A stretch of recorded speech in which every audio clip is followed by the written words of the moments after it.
Testing, testing.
Evening, everybody. The regular meeting of Cape May City Planning Board is now in session in compliance with the Open Public Meetings Act of 1975. Adequate notice of this meeting has been provided. Should any member of this board have reason to believe this meeting is being held in violation of that act, they shall so state at this time. Hearing none, we will start with the Pledge of Allegiance.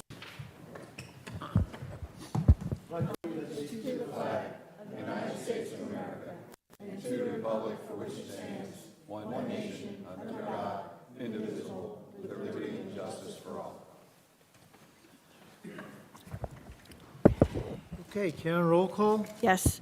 Mr. Becerra, Here. Mr. Jones. Here. Mr. Riggs, Mr. Crowley. Here. Mr. Gorgone, Here. Mayor Mullick, Deputy Mayor McDade. Here. Mrs. Reed. Here. Mr. Lundholm, Mr. Paducis. Here. Mr. Crippen. Here. Thank you.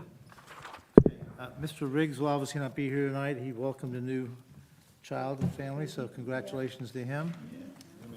Mr. Ludlam won't be here. He's out investigating a fire in North Cape May. So, okay, we have resolution number 0210-2026, recommendation for improving parking initiatives. Motion to pass resolution. So I'll make moved. the motion. Second. Okay. Comment on that if I could? Is you, Can I comment on that? yes. I have a slight problem with the wording of the resolution. And it actually revolves around the use of air quotes in the resolve clause. It leaves me the impression that it's a hypothetical, that it's questionable. And I also think that the resolution did not capture the actual main thrust of the committee's recommendation, which was that the last 25 years' worth of master plans have indicated consistently that there is a parking problem and that comprehensive solutions are necessary. I don't get that flavor in the resolution. So I'd like to make some change to it if I could, just to clarify the fact that the task force, the committee we put together wasn't really tasked with solving the parking problem. It was tasked with coming up with a way to solve the parking problem. And I don't think that's either in the whereas clauses or the resolution. So I'd like to see some language that changes that to clarify that. Did you get a draft of this? Yeah, I did. I got it right here. Before now? No, I've had it for I got it in the email from Karen. Right, I guess it would have been helpful to me if there was some question you had about the language to let me know in advance, and I could have tried to tweak it so that tonight we weren't trying to draft it on the fly. That's why I thought you wanted to see an advanced draft of it, because I was trying to capture the sense of what you were looking for, but now to do it now is not really. Well, okay. So, I mean, I'm willing to go through and do the exercise with you, but there was a reason why I was asked to send you a copy in advance. I did it as soon as I was asked that morning. Okay. Sent it over to you. Now, 10 days later, you don't like the air quotes. That's the delete button. So I don't know what to tell you. I mean, Well, okay, I'd like to delete the air quotes, but I'd also just like a simple phrase to be inserted either in the whereas clauses or the resolution that says that the committee has examined the last 30 years of master plans, and this issue has been identified as a planning priority in every one of them. Our recommendation is to act on that finally. doesn't it say to review the parking-related issues perceived by many persons and by the master plan to be in need of a strategic plan? And that's the first word. It glides around that, I'll admit that, but it doesn't hit it doesn't hit the point on the nail on the head, actually. It doesn't say it as strongly as you'd like to have it. Yes, that's right. And I think that the reason I would like that is that it really not just justifies, but explains what the work of the subcommittee was. We looked at master plans, we realized that there was not enough data, and that a comprehensive study recommended by the master plan for many years should actually take place. That's really the only recommendation we made. But it says, accepted the subcommittee's view that the governing body should consider engaging appropriate professionals to conduct an investigation and review, similar but not identical to that which is attached to the memo. And then it has the thing that you gave us. And it really doesn't. Okay, well, would you want to table it, and then you can give me some edits and? Yeah, I think you would have to table it if you have some particular language. And, Well, I wouldn't want to table it for adding just one or two sentences. I think but Mr. Crowley, I do believe that the council will, and the mayor will understand the spirit in which the committee has done and the work that you're asking to be done.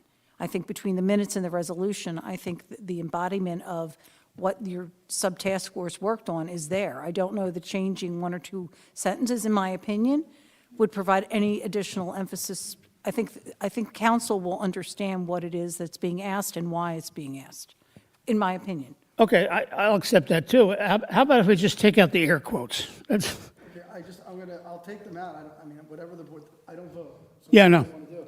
I will tell you the reason that it's in air quotes is because it's a silly term. The term parking problem, it's not a meaningful phrase. A parking problem can be you don't have enough spots. It could be people don't park where they're supposed to. It could be we have not enough parking in July, but an abundance of parking in August. So, so I just put parking problem because it's not a defined term. It wasn't necessarily that there isn't a parking problem, it's that I was using the parking problem because everybody used the term parking problem, but no one really agreed what the parking problem necessarily was. Well, how about if we then say, instead of parking problems, air quotes, the issue of adequate parking? That's, But Okay. that's still, see, I think that's not a part. That doesn't, I see nothing wrong with the language in there. It embodies a multitude of things, issues that can be looked at without, you know, Defining it, you don't want it defined. You- Okay. You want this. I don't want to take up a lot of time, I just want to make that point. If you guys don't want to change it, that's fine with me. anybody else? We'll just let the minutes record No, that. And Mr. Crowley, when this is presented at council, then I will make sure to sort of articulate your concerns and the emphasis that you want to, if that's okay. Mr. Hurlis's commentary, which I happen to agree with, was pretty well received, that sometimes the lack of parking is not a problem, but rather is a limiter on the density of visitors that can be here at one time. That's So, true. You know, so there was a feeling among the board that, you know, sometimes it's okay to run out of parking around the mall because you can't take any more people anyway. So, you know, it makes it more walkable and spreads the people out. So it wasn't unanimous in the discussion, as I perceived, that the amount of parking we have may or may not be a problem. It may be an appropriate limitation on the number of people that could converge in one place at one time. So it wasn't a unanimous feel, so that was sort of the, And that's where a parking study would Okay, that's fine. tell us, I'll withdraw my objection. okay? I Thank would you. just say, in the future, though, if anybody has an issue with a resolution, even if it's not like something like this, like in advance, it's distributed to everyone for a reason. If you call me ahead of time and there's something in there, you know, it's not a perfect system, I'm trying to get the flavor of multiple people, call me, and it may be a mistake, and we can work it out ahead of time and send a different version out. There's no rule that says I can't do a different resolution. I make mistakes, you know, so do it ahead of time, and then I can fix it, and then we can do it in one night. It's just easier that way. Okay, I'll move the resolution. It's already been moved. Okay, then I'll second it. It's already been seconded. Then I'll vote for it. How's that? Okay, according That's to, what you want to hear, Bill? yes, Deputy Mayor McDade motions, Mr. Jones seconds. Mr. Gorgon? Yes. Deputy Mayor McDade? Yes. Mrs. Reed? I think I have to abstain. I wasn't here for this. Thank you. Mr. Crowley? Yes, I will vote yes. Thank you. Mr. Paducis? Yes. Mr. Crippen? Yes. Mr. Jones? Yes. Mr. Bezare? Yes. Thank you. My God, hope the minutes go easier than that. Yeah, I'd like to echo the same thing about the minutes. If you ever have a question about the minutes, you can contact me before the meeting, and we can work it out so that we can adopt them right at the meeting. Thank you. Okay. Any comments on the minutes? Motion to approve? So moved. I'll second. Mr. Gorgon motions, Deputy Mayor McDade seconds. Mr. Gorgon? Yes. Deputy Mayor McDade? Yes. Mrs. Reed? Abstain. Mr. Crowley? Yes. Mr. Paducis? Yes. Mr. Crippen? Yes. Mr. Jones? Yes. Mr. Bezare? Yes. Thank you. Okay, the next item is our application for the evening, Jersey Cape Group LLC, 930 Washington Street, Block 1093, Lot 9, minor subdivision with variance relief. I do, yeah. Yeah, I was just asked to remind everybody to put your phones on silent or turn them off.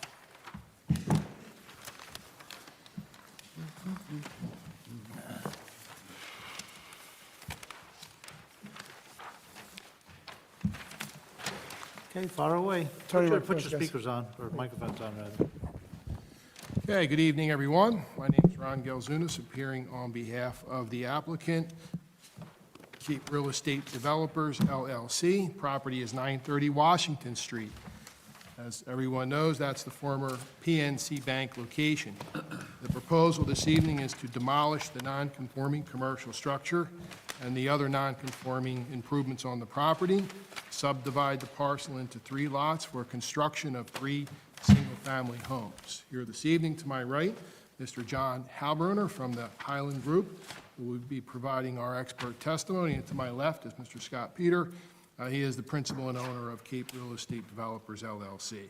So can I ask you to move your mic closer, so people at home can hear us? Okay. It's a I understand. If we could have them sworn in, please. Yes, thank you. I'm also going to swear in our board engineer, who will be under oath. Do each of you, gentlemen, there you go. Do each of you swear or affirm to tell the truth, the whole truth, and nothing but the truth, so help you God? I do. Thank you. I do. I do. Okay, thank you. So I'd like to take some testimony from Mr. Peter first. So Scott, let's back up a little bit and tell us when you first started looking at this property. I mean, it was marketed for a while, it was for sale. What drew your interest to this property? I've always been a big fan of Washington Street. As you know, this is on the corner of Washington and Madison. I've been involved in several projects along Washington Street, some multifamilies and also some single families. I think it's one of the greatest streets. I've always had some interest on that street. This came available. Everything kind of worked, so I ended up purchasing the property. So you say, I mean, you've done single-family in the HPC zone, Washington. I think those homes were pretty well received. Yes, I've done terms of several what you've done. projects in the HPC, both Washington, Broad, Elmira, many projects, both in front of the HPC and the planning board. And obviously, you purchased the property for development because it has a bank on it. It's non-conforming use. What was your original concept or idea for the property?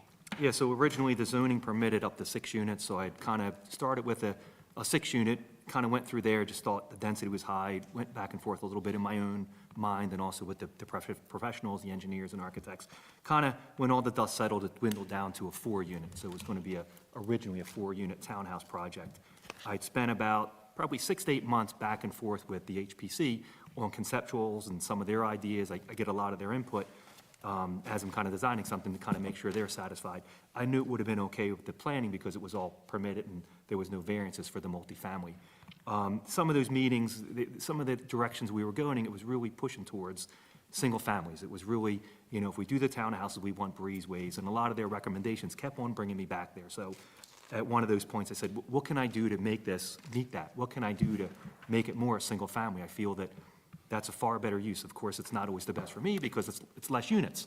It's less, less marketable homes or less, things that you can do there. But at the end of the day, it was a better thing. It was, HPC highly supported it. When I brought that idea to them, I said, hey, what do you guys think of just kind of scrapping this, even though we were 6 months in on the 4-unit townhouse multifamily project? And I said, what do you guys think about doing single families? I said it might trigger some relief from the planning board, but it'll be a much better fit, and it'll hit all the boxes that they kept on suggesting to me. So that's kind of where I landed, where we're at here today with the single families as compared to the multifamily. So you were sort of getting steered towards making the project appear to be a single-family complex, or Correct. When we were at the 4-unit site, it was always kind of breezeways and separate entrances and things like that. So that was the direction it was going. Then I came up with the idea, which really wasn't in my wheelhouse because, I try not to get in front of planning boards unless you have to. It's often much easier. Appreciate it, and it's great to be here, but it's never, you always take a beating. But again, it was, I thought of anything, it was the better of two evils. And they actually recommended that I do this and recommended that they'd rather see this. And I asked them, do you guys feel comfortable if I mention that? And they did. I said that, is it okay that I mention that although I might trigger a variance, it's a far better fit to have singles as compared to the multifamily. Okay, and that's a good segue into Mr. Halbrun, or if you Do we could... have a resolution from the HPC? No, he was there for, what were you there for, informal? Yeah, it was all informal, yes. So Right. there's no conceptual approval because there was no buildings, Correct.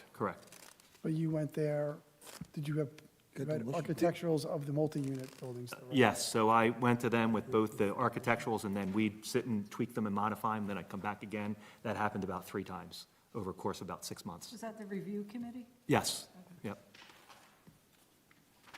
Okay, did you have any professionals there or just you? just me. And that's sort of your practice as to develop a property, you just don't... Yes, I found it's a much easier process for me often to, and they're wonderful because they welcome it. For me to go to them first and say, this is what I'm thinking, what are you thinking? It's a lot easier because you can kind of often massage it, and then when you go to the meeting, it's kind of, a lot of it's done, a lot of the headway's done. So, and I've met with both Mr. Carroll on a meeting and also Mr. Becker, the chairman, so I've had a couple different, several, each preliminary meeting, there's usually 2 folks there, and I had 3 different meetings with 2 different people each time. Mr. Halbrunner, why don't you pick it up from there? Current conditions on the property and this evening's proposal. Okay, we're at 930 Washington Street. Let's accept him as, he's an expert engineer, planner, and architect, right? Our engineer and architect, I don't want to have the planning license. Okay, engineer, architect, all right. I just wanna Thank you, get- Mr. I King. gotta No, get the notes. I forgot to qualify him. You've testified here before numerous occasions? On very frequent occasions, yes. Okay. Thank you. Mr. Chairman? Acknowledged. Thank you. Okay, we're at 930 Washington Street, south corner of Madison and Washington Street, block 1093, lot 9. We have a property that's in the R3 medium-density residential zoning district. It's a property that is 15,678 square feet in size. It has frontage both along Washington Street at 103 and about 163 feet of frontage along Madison. It's currently developed with an existing one-story bank building known as the PNC Bank. It's been vacant for some time now. And I should note that, as I think you mentioned in your opening statements, the bank itself is a non-conforming use in the R3 zoning district. Vehicular circulation is a one-way in off Washington Street with an exit of the drive-through onto Washington Street, as well as a second driveway onto Madison Avenue. I won't go much further into the existing conditions because we're really here to talk about the proposed conditions, but that kind of sets the stage. And to further help kind of set the stage, let me give you the setting of the neighborhood. Within the same block that we are, the entire block is developed with single-family homes, also in the R3 zoning district, most of them on lots that are approximately 50 feet in width. Directly across Washington Street, we have, also in the R3 district, there's a multifamily home, the Washington Crossing Street apartment, or Washington Crossing Apartments, and then also the Thomas Webster House on the corner of Madison and Washington. And then the balance of the properties across Washington Street are single-family homes. Catty corner to us, we have a multifamily lamplighter condominium, and directly across Madison Avenue, we have the bed and breakfast inn known as Inn at the Park. Again, most notably, the block that we're on is exclusively, with the exception of the subject property today, it's a bank, single-family residential. And even more notably, this property abuts 3 properties. Each of them is developed with a single-family home.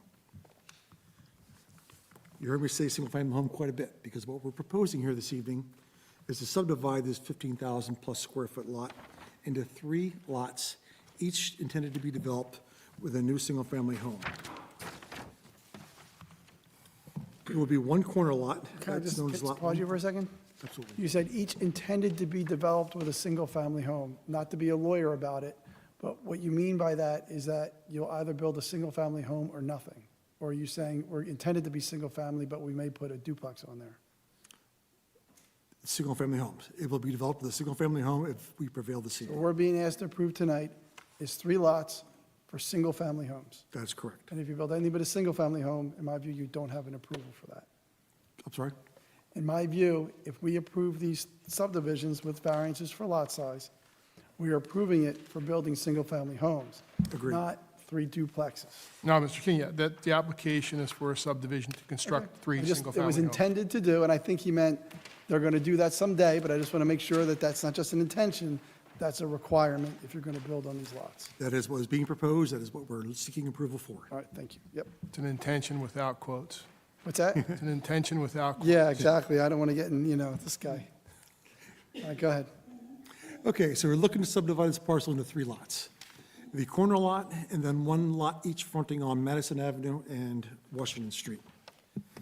The one on Madison Avenue would be 73 feet of frontage and about 75 feet deep, for a total of 5,201 square feet in lot area.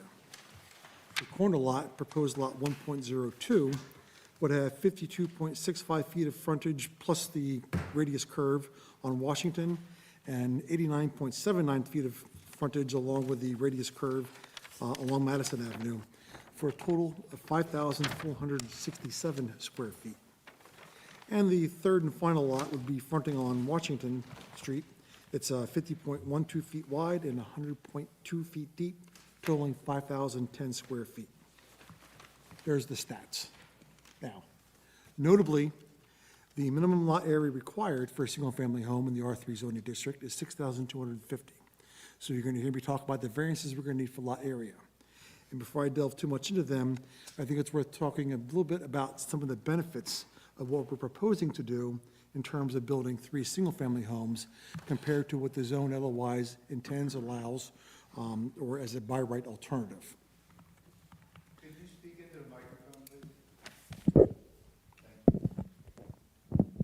Is this better? Yes. Good, okay. So the R3 zone, while it does not permit the bank that's there now, it does permit both multifamily and townhouse development. The lot size we have, at 15,000 plus square feet, can actually accommodate, as a matter of right, 6 townhouses or a multifamily building with 6 units in it. So either way, that would be a density of 6 units, be it a townhouse or multifamily.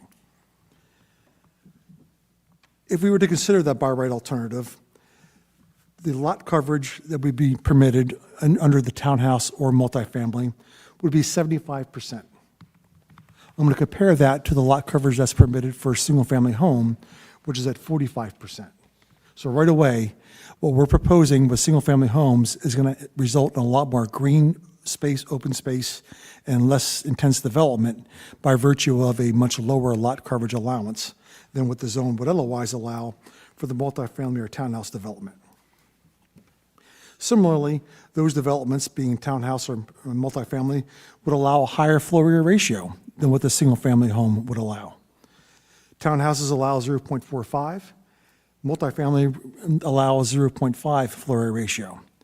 As single-family homes, the development would be limited to a maximum of 0.4 flow area ratio. So right away, the intensity of the development proposed of 3 single-family homes is significantly less than what would be permitted as a matter of right. In terms of straight-out density, the density is literally half of what the zone would allow. In terms of lot coverage, you're dealing with a significant reduction in lot coverage permitted for the single-family home than what would be allowed for the multifamily and townhouses. Now, that's just straight statistics. Let's start talking a little bit about the character of the development that may result from the single-family homes and why it's better than, say, a multifamily building or a townhouse development. First of all, the streetscape compatibility is significantly enhanced by having 3 individual single-family homes compared to that of, again, a townhouse or multifamily building. The approach reinforces the historic pattern of residential buildings rather than introducing a single dominant mass typical of townhouses and multifamily structures. The individual homes allow the streetscape to be read as a sequence of buildings consistent with traditional lot development on this block and in most of Washington Street, instead of a continuous facade that visually lengthens and overwhelms the block. On a corner lot in particular that we are, it's important to maintain that human scale on both street frontages, both on Washington Street and Madison Avenue, something that is, again, greatly enhanced by the opportunity to be having smaller size buildings with residential single-family compared to the multifamily buildings.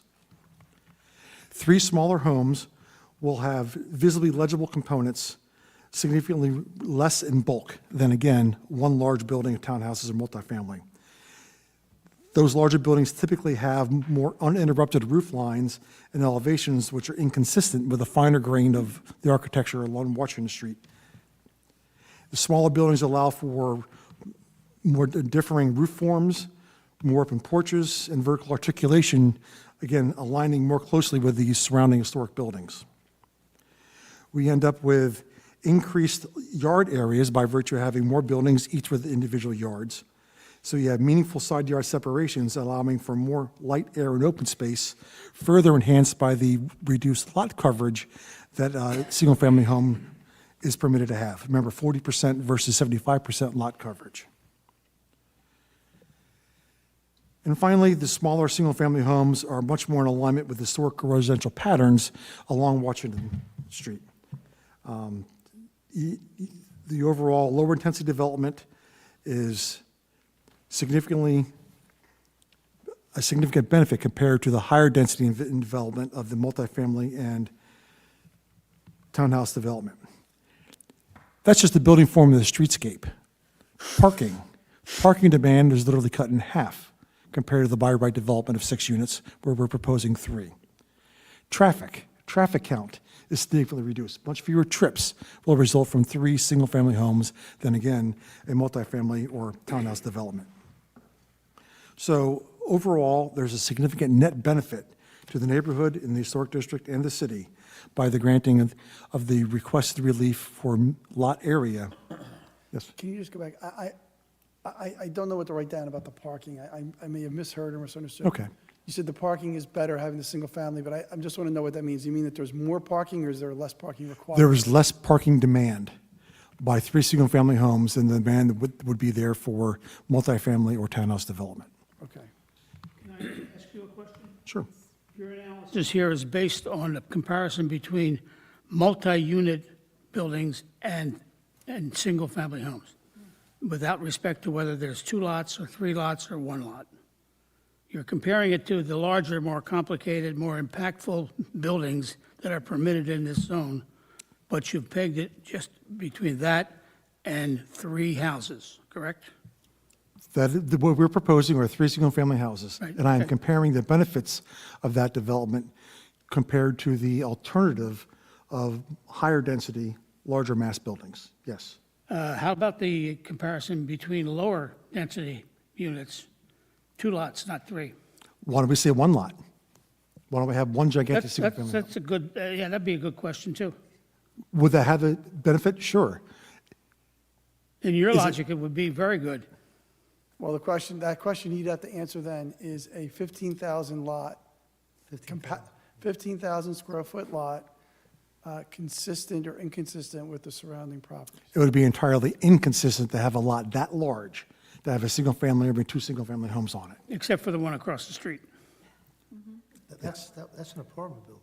No, that's an old house. It was apartments at one time. Yes. It was a lot of them, Well, it's a big lot, it's a big house. yeah. Well, John, let's stop there and expand on that idea of the parking.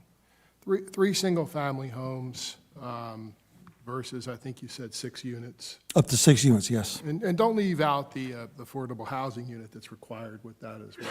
Yes, once you One have affordable 5, unit would have to be constructed. correct. And everybody thinks that, oh, well, they're not going to build that, but eventually somebody has to, yes, right?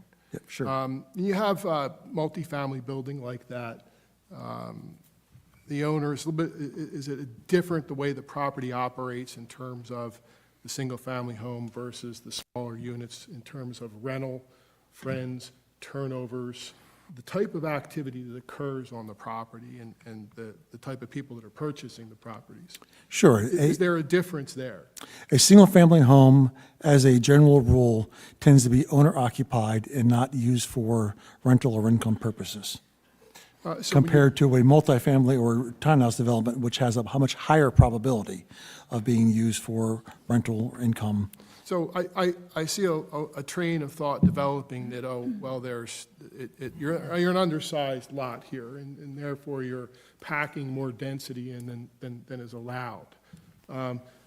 Focus on that argument, because usually when you come in for a subdivision, the concern is that, well, you're allowing more in the zone than it's allowed, and you're going to wind up with extra units in the zone, and that's usually the typical objection to a subdivision, right, that you've seen? Sure. And again, the density that we are proposing is half of what the zone would otherwise anticipate or allow. Half. So that concern is not applicable here? Clearly not. The typical density concern? Correct. And with the density, which comes the level of intensity of use, there's a very thing that I'm fond of is the streetscape, the character of the neighborhood. A large monolithic building compared to 3 smaller buildings with articulating roof lines, more variation, and more developed rhythmically with the balance of the neighborhood. If you look up and down Washington Street, you don't have, as a rule, large monolithic buildings. Yes, we have one right across the street. That's not exactly what this prominent quarter really wants to have. It wants to have a much smaller scale residential building that, again, is in rhythm in keeping with the character of the Washington Street single-family residential character. Mr. Galzunas, can I have a question? Can I have a question? Yes, Mr. Dillon. The building sizes for these lots, the square footage of the buildings, they, what, 2,000, 2,100 square feet, something like that? If with a 40% lot coverage and roughly 5,000 square foot, you're looking at a maximum of about 2,000, or the floor ratio, maximum 2,000 square foot That's unit. right, okay. And the other question I have is when you talk about parking, the lot in the corner, where would the access drive be for the house? The access, for the corner one, what we're actually considering doing is having a shared driveway between the corner lot and the lot on Washington Street, and then having the one on Madison Avenue discharge directly on Madison Avenue. So the lots on Washington Street would have a shared driveway? Correct. Okay. Yeah, the corner lot can be problematic because of the proximity to the intersection, both for vehicles coming and going. To make things worse, Madison Avenue is a county road, and there's absolutely no backing out onto the county road. So we think it's going to be better to have a shared driveway on Washington Street to service the corner lot and the lot on Washington Street, and leave the one single driveway on Madison Avenue for the lot that's on Madison Avenue. And I have a question also. The lot sizes that you're proposing, how do they compare to the lots in the general area there? Slightly less in area, but entirely consistent in frontage. And the frontage is what the public perceives in terms of lot size. Very few people know how deep a lot is, but people see the width of a property. And the 50 feet plus that we're talking about is entirely consistent with virtually every other residential property on the block that we're located on. It's entirely consistent. On that block, east of Washington, they're very, very similar. Yeah, they're almost exclusively 50-foot wide lots. And in depth and area. Correct. They're very close. Yes. The west side of Washington, same lot frontage, but those lots are a little bit deeper. Correct, and with the exception of the larger lots at the, for the Victorian, or the Washington Commons building, which is a much larger lot and a much larger building. So not, Is Washington Street not also a county road? No, Washington is not. no. Okay. Lafayette and Madison are, In Madison, I'm sorry, Bill, I did. So one of the challenges I'm having is that you're asking us to evaluate this application, but you're comparing it to a development that is not up for consideration. So I'm struggling with, everything's being compared to a multifamily when that is not even on the table. So what we're talking about here is what you, That's an appropriate analysis. okay. What you're I'm supposed just to- saying, I'm having a I understand, challenge. I understand. Well, I mean, look, there's ways that can be done. Sometimes a developer will come in and they'll say, if you don't grant this, I'm going to do X, and they'll give you this big ugly thing to do. That's the wrong way to do it, all right? But it's appropriate for you to consider whether this is a better zoning alternative to that which is permitted. That's always the analysis you're doing in any variance analysis. Is this a better zoning alternative than that which is permitted? This happens to permit, with their, whatever they say, I mean, Six, Craig five, will speak four. to this, but a 6-family or 4-unit or whatever. So, that is an appropriate thing for you to consider. Now, it doesn't mean you have to grant it, it's in your discretion and all of that, but it's not an inappropriate way to think about it. You're supposed to consider whether it's a better zoning alternative to that which is permitted in the zone. Okay, so that argument. My second challenge is, I'm not sure what I'm supposed to be considering. Let's just say that argument that 3 units is better than 6. I'm not understanding traffic flow, parking, anticipated bedrooms. I think that the argument that this would not be used as a rental property as a single family is, for those of us who experience Cape May and single-family homes, would argue back on that. So I don't think that that necessarily would stand. This is my view only. And that these are the things that are sort of missing for me to be able to understand what your vision is or how this would be utilized. So I know we have a number of people here in the audience who are going to express their opinion, but I'm trying to understand what I'm being asked to approve. Because there's 3 drawings on here, three diagonal, sort of properties. I can't tell what's going in here or what's not. There's traffic flow, this is a very busy intersection, you're going to have cars, how many bedrooms are there? It goes from 1 parking spot to 2 based on the number of bedrooms. All of these things, there's no on-street parking there, all of those things. Now, Mr. King, and you may argue that that's not for my consideration right now, but it's part of how I'm evaluating this application. I'm trying to be as fair and open-minded as I possibly can. Hurlis may give me arguments as to why I shouldn't consider any of those. I'm just giving you where my mind is right now. I'm trying to. Maureen, My name used in vain there? I heard my name. What did I?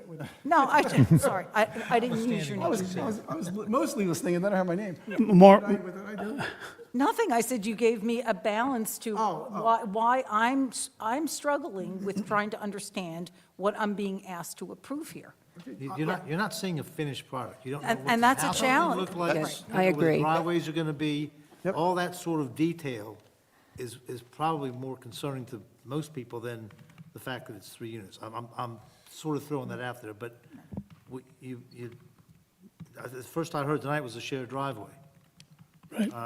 And I did, This- just little things like that. So we're, could I, This is the risk that you run when you don't provide design plans. So. May I you're ask a gonna be- question, you're gonna be Mr. Peters? Are you going to develop this land, or are you getting this approval, and then you're going to sell the lots for somebody else to No, develop? I'm a builder developer, so what I achieve tonight, if I do achieve it, I'll be developing the site. I understand the point. It's kind of like the chicken before the egg. It's often difficult and financially, a big cost to get the full plan done and get to a board and maybe get denied, because this has multiple layers to it.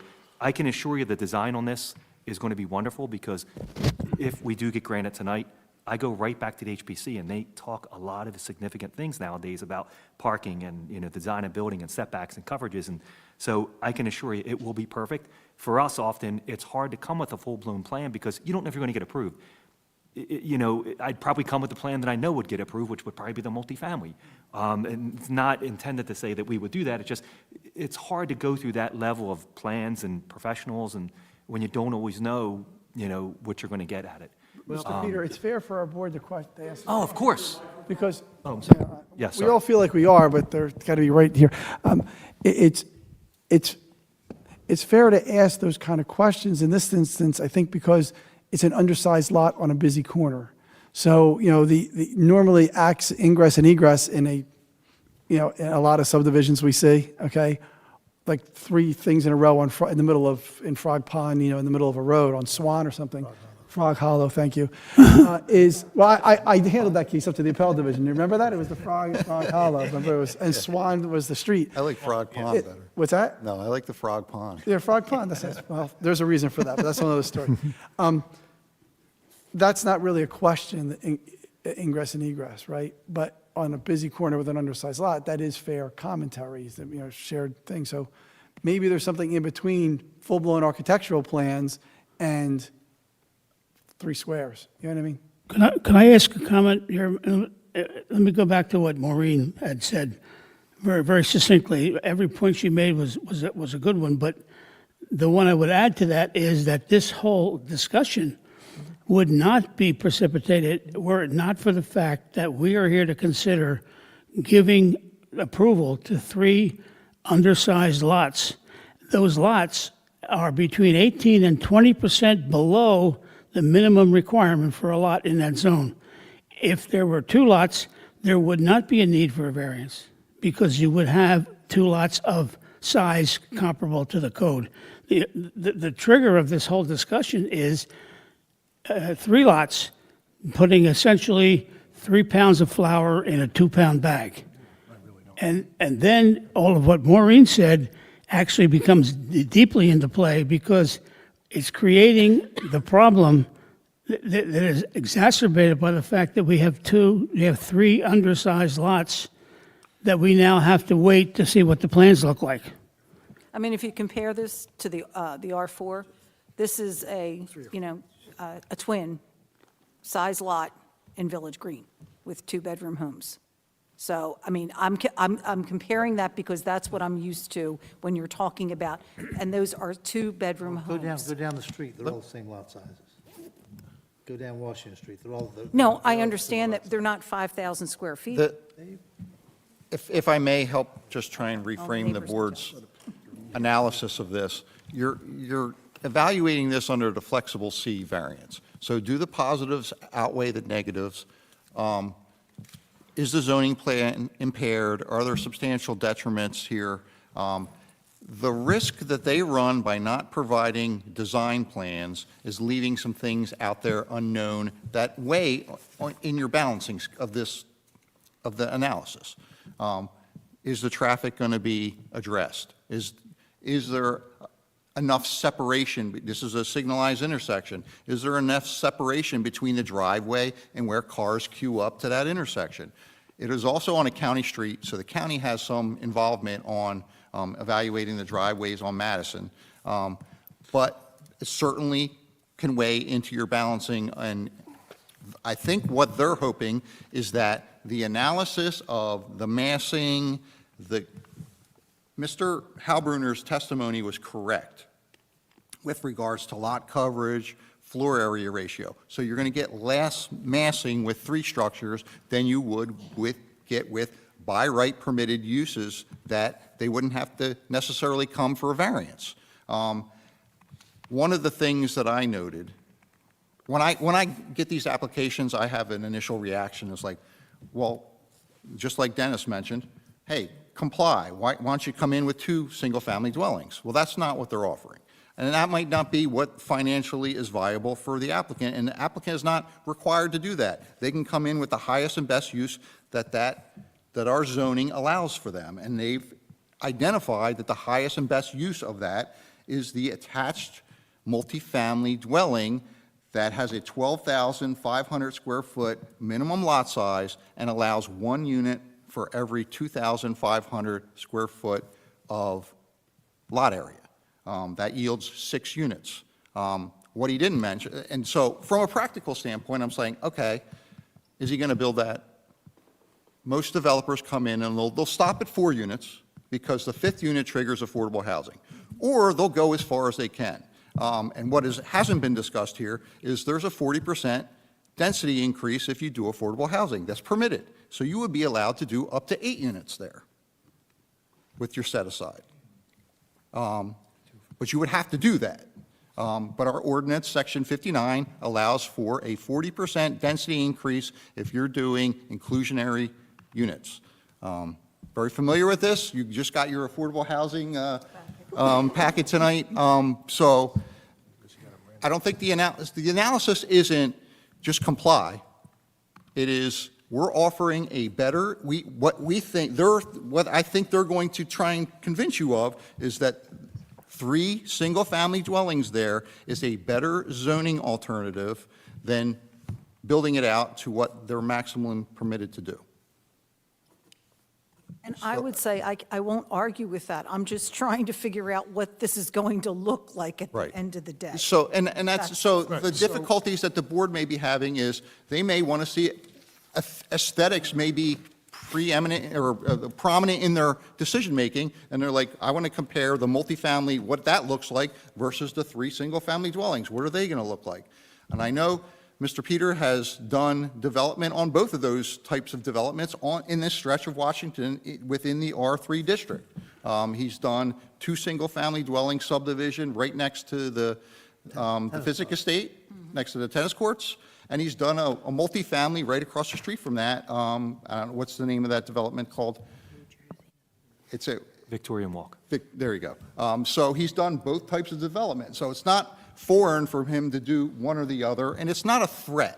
A lot of times boards feel like we're being threatened with, but when you're dealing with this, with the flexible C analysis, you have to decide what could be built there versus what they're offering, and is it a better zoning alternative? And they have to demonstrate the positives outweigh the negatives, and that there's no detriment to the zone plan and zoning ordinance.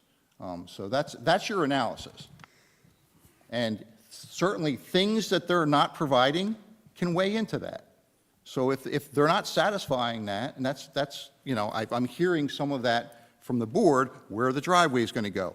That could be a traffic consideration, that could be a negative. So if they're not addressing that, you know, your scale may balance the one way or the other.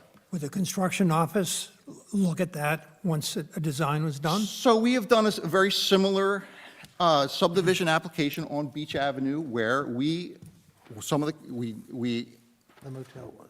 Yeah, we granted motel. variances for lot size, but we had conditions. On those conditions said the house had to be oriented a certain way, driveways had to be off the side street and not Beach Avenue. You know, we can do all of those things as conditions of approval, should you want to go that route. Okay, they've asked for a lot of waivers. You'll see that in you feel like, hey, I don't want to grant that waiver, it's not giving me. You know, I recommended deeming it complete because it's very similar to what we've done in the past. But at the end of the day, if you don't have enough information to make an informed decision and you know, evaluate that, you can, we grant those waivers as part of our, so you can say, I don't feel that it's appropriate to grant that waiver, and I need that information to make an informed decision.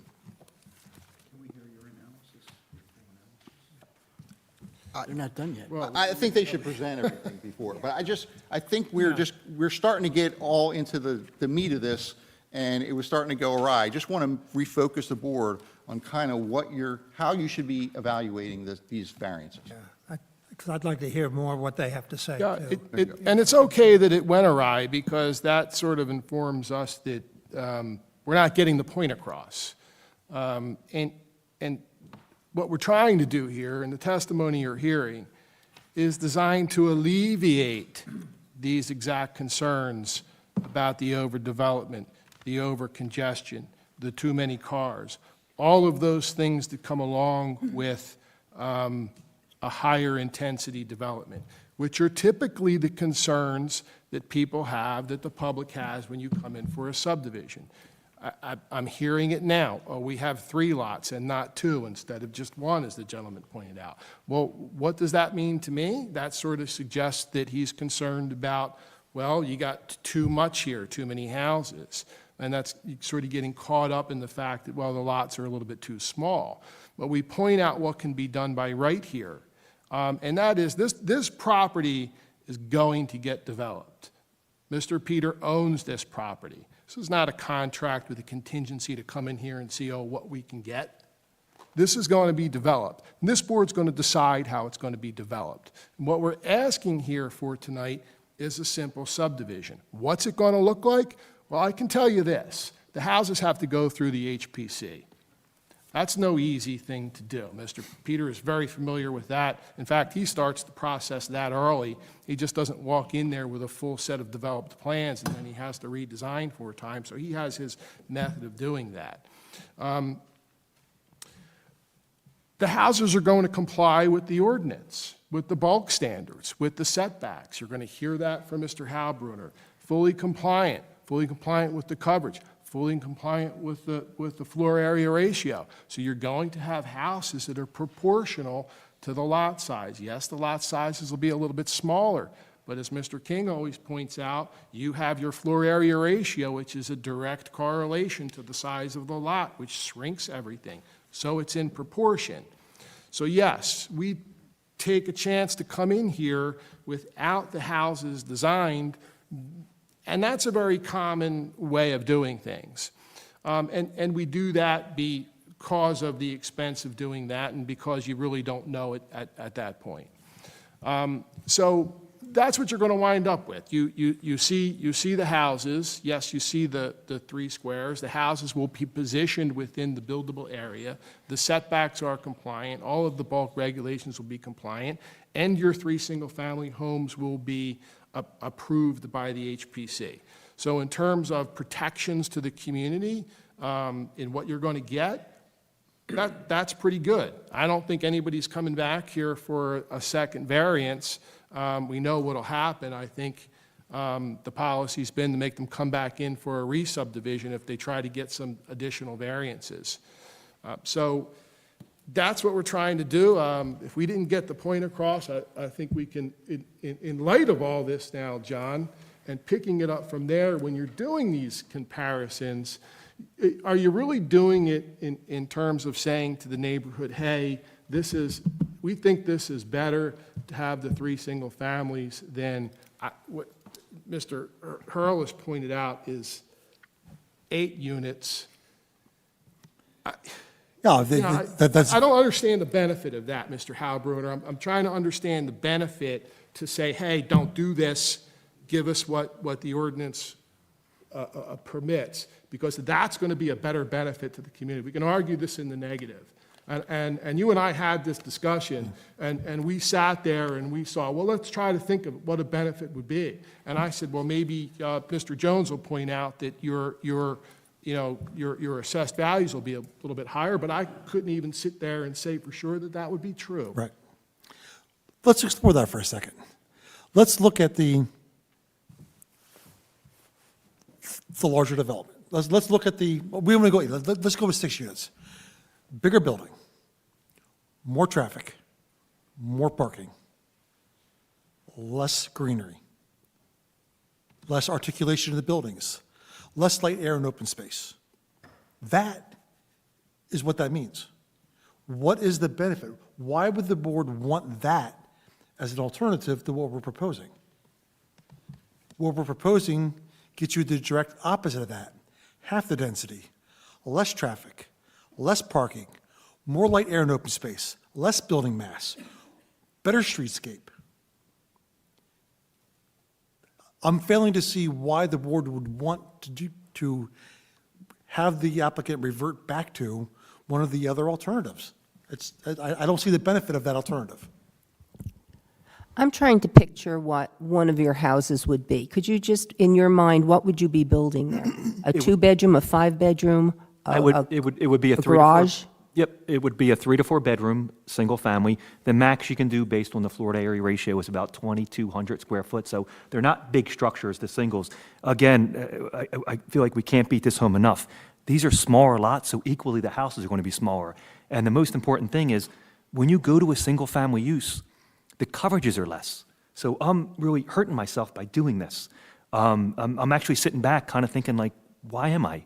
Why am I doing this? Why am I here tonight? Because, of course, it's not easy to take the beating, but I'm leaving many units on the table here, and I'm like, well, maybe I ought to reevaluate this, because this is hard. This is hard to sit here and, look at this and try to do something that, this fits here. This is more work for me to come here and do this than it is to come here with a permitted use, a multifamily, and build that thing, make all the units, make all the money, and that's it. But this is work. But to answer your question, they're small, modest houses. They're based on the Florida area ratio. Again, it's a smaller lot, so it's going to be a house that's going to fit on that lot. I'm not here asking any variances. Often, when I'm doing a subdivision, and Mr. Halbruder said that, you come in with a subdivision, and that might trigger, a setback variance or a front yard or a coverage.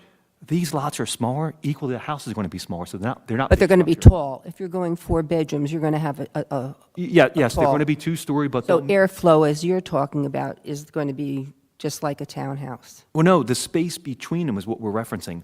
We're talking, instead of having a stack row of either, call it 4 to 8 units, there's no separation between them. Now you have big, up to 20 feet between houses now. There's 3 houses on something that could be up to 8. So there's a lot of open space. And again, I didn't even know this, but the coverages change. Just because you convert to a multifamily, your 75%. coverages go up. So you're allowed to cover. That's a very important point. I 75%. have emphasized this with the zoning board, but I should probably have this conversation with you guys because you don't see it enough. But our zoning for the R3 district and the RS district and multi is a menu. So it's based on the use. So when you change uses, you change the floor area ratio and lot coverages, as well as setbacks. But, so, for instance, and Mr. Halbruder touched upon it, but I'm going to emphasize it just because it's important in your balancing test.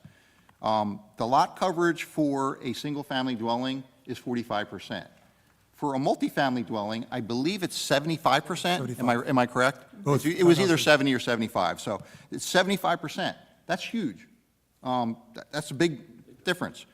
The massing of the building is controlled by the floor area ratio. For single-family dwellings, it's .40, or 40% of the lot area gives you how much habitable space you can have per dwelling. For a multifamily use, it's .65, if I'm not mistaken. .5. .5, I'm sorry. yes. .5. Oh, it's .65 in the RS, okay. So it's .5 in the R3 district. So you're afforded 10% more habitable area for the lot if you change back to that use. So you will get a more modestly scaled development if you go with single-family dwellings as opposed to multifamily. And that's just based on your zoning requirements. Okay? Dennis said if he came in, if he wanted to not go with getting variances and just put 2 lots there, he would have, what, a 3,200 square foot house, maybe, something like that? And that's where you get your 5 and 6 bedroom house on those 2 lots, I would think. I'm not, Larger lots. Yeah. A larger house would be accommodated by a larger lot. yeah, but that's when you get to your McMansion for the 2 lots. And if he doesn't have, he could do that. He wouldn't even have to come here. All right, so the 4 bedrooms that you're talking about, are your driveways going to be big enough to accommodate the parking that is required for those? Yes, 4 I'll meet all zoning requirements, whatever's permitted for that bedroom count. And it's 2 bedroom, it's 2 parking spots. Speaking of that, could I ask you a question, Ron? Yes, sir. In your packet, in that section called waiver requests, item number 28, you say here, at this time, only floor plans and elevations have been provided for the proposed structures. Yeah, that's stated a few times. Yeah, well, no, obviously, they haven't been and they were not. That might just be a carryover from a former application, possibly. So they're not provided. They are not provided. Well, you I don't would- have, I was- you obviously don't have them in front of you. My point would be, if they were provided, we should be seeing what they look like. That would help a lot of these issues. But you're saying this is not correct, right? Well, that one's not checked correctly. That's mentioned a couple other places, too. If we didn't have the layer of the HPC, I would absolutely have plans, but that's a whole level and layer in itself, and that's multiple visits. For me to go to them and have the uncertainty that it may or may not make it here, it wouldn't be conducive for me to do that. I would go to them with something that I know would be permitted, as I did before this meeting, that I knew would be permitted, the multifamily. And it was at that meeting that triggered that, hey, it's not the best for the area, but although it's permitted and it's in your zone and it's completely allowed to be done, it's not what fits. And I get, it's a hard decision to give relief. And not air variance works, but in this case, it works. It really does. There's not many times when I can actually say that in front of a board and feel so confident that this is absolutely the best use of that site, not the multifamily. And often when I'm in front of boards, you are asking for relief, and you kind of, you give the good and bad, and at the end of the day, you hope for the best. But in this case, the alternative is nowhere near as good as what I'm proposing tonight. So I appreciate the argument between the density of the multifamily versus these 3 singles. It's just very, when you're trying to evaluate an application that's in front of you, which is this, and understanding that, absent of the comparison, and I know that we have to do it, it's just understanding all of the factors that will go into the end product. And we just want to make sure that we understand so that we're not surprised when this is done, it's developed, and we look at the property and say, I'm sorry, what happened to the traffic flow that we thought would be incorporated, the amount of parking, how many bedrooms, how dense is it? Because, let's admittedly, these may very well become rental properties. They may be purchased by people and partially used, but, we see that as a trend that's occurring. So, all of those considerations at least go into when I'm evaluating something. So just looking at this, it makes it challenging and difficult. I understand the argument, I can appreciate it, but, the only other question I'd like to ask, and I don't even know if it's appropriate at this point, but it is, this lot is small. You're putting 3 units, 3 single-family homes. During construction, I think you're going to have site maintenance that will be pretty tight, because you're not going to have parking for, contractors and everything else on Washington, and there's no real place to park. So I'm just putting it out there and, you know, in light of the fact that we've got a lot of neighbors here and a lot of people from the community who are going to want to understand and appreciate how this is going to be managed in their neighborhood. So I'm not asking to put you on the spot. No, just I want you to can, know that if it's, I don't want would to be a sidetrack too concern. much here, but the first thing I do is introduce myself to the neighbors because they often can make or break a job. I don't build all three together. We build them in phases, so we'd probably do one, another one, and then the last one might be a little more problematic, but it would be not as though you're doing all three at one shot. That way, we have a staging area on site to house construction, dumpsters, things like that. So it's thought Thank you out. for sharing that. I think it's an important consideration course, for yeah. the community. Mr. Chairman, can I ask Craig a question at this point? On a by right use in a zoning district, can that be rejected if it creates what appears to be a preponderance of negativity in that district?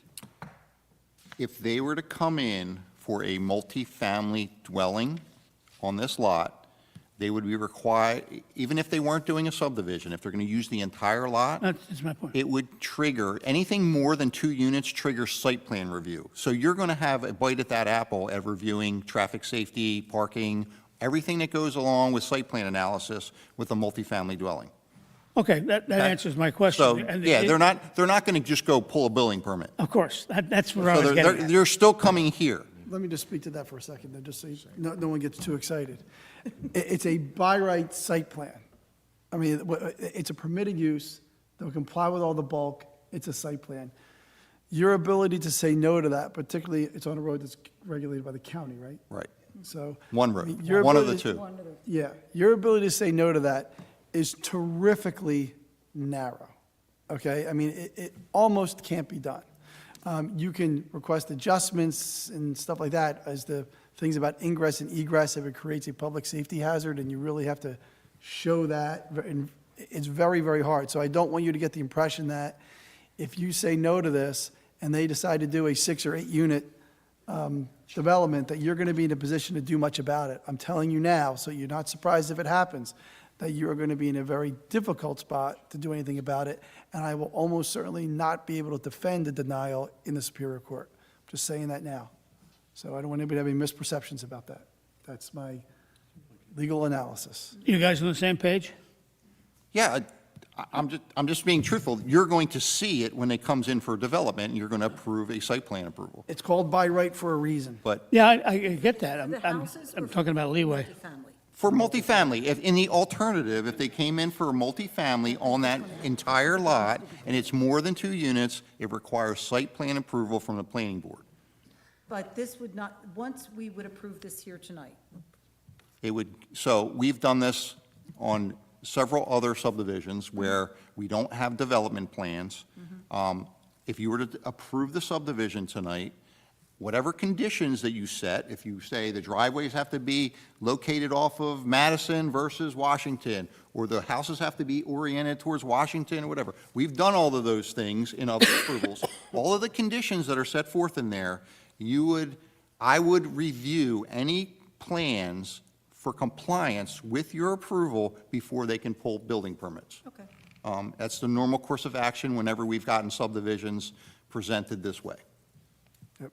We did that on Pittsburgh, too. Yeah. I've come up with, there's a recommendation that I've put, it's not our city requirement or anything, but my recommendation is for them to deed notice, in case he sells off a lot, so that any future buyer knows exactly, it comes up in the deed search when the property transfer happens, so that they're advised of it early on in the process, that they have to comply with our resolution of approval and all of the other things that were waived, all of the technical items, the grading, drainage plans, the setback, all of those parking issues, all of those things have to be addressed before they can pull a construction permit.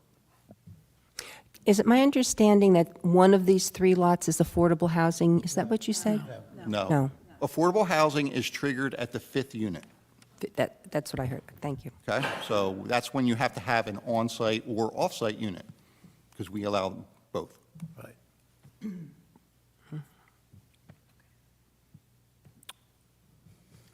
Ron, are you, I just have a question. The houses along Washington Street, I know those houses very well. I guess they were built in the 1850s. They're beautiful Victorian-style houses. Do you know the square footage of those houses, say the last two houses before where PNC Bank is? I don't know offhand. I can kind of venture to Can you- guess. I'd probably say 2,500, 22. And what are we 25. looking at here? 21, 2,200, based on the floor-to-area ratio. So it's slightly smaller, but not significantly. My concern is what it would look like. You have these beautiful homes, and then you're going to have these smaller homes ending the In bottom. conjunction, they're probably going to be the same height. It's just that where you don't get is the depth. So the street shape's going to be The width, maybe. well, the width will be the same, and that was one point that Mr. Halberner brought up was, the great thing about the subdivision here is they're all the same. They're all consistent, the lot frontages, and that's what we all see. We don't see depths on houses. It could be 20 feet deep, it could be 50 feet deep, so you really won't see a difference between driving down the street. But their square footage will be different because they're not as deep.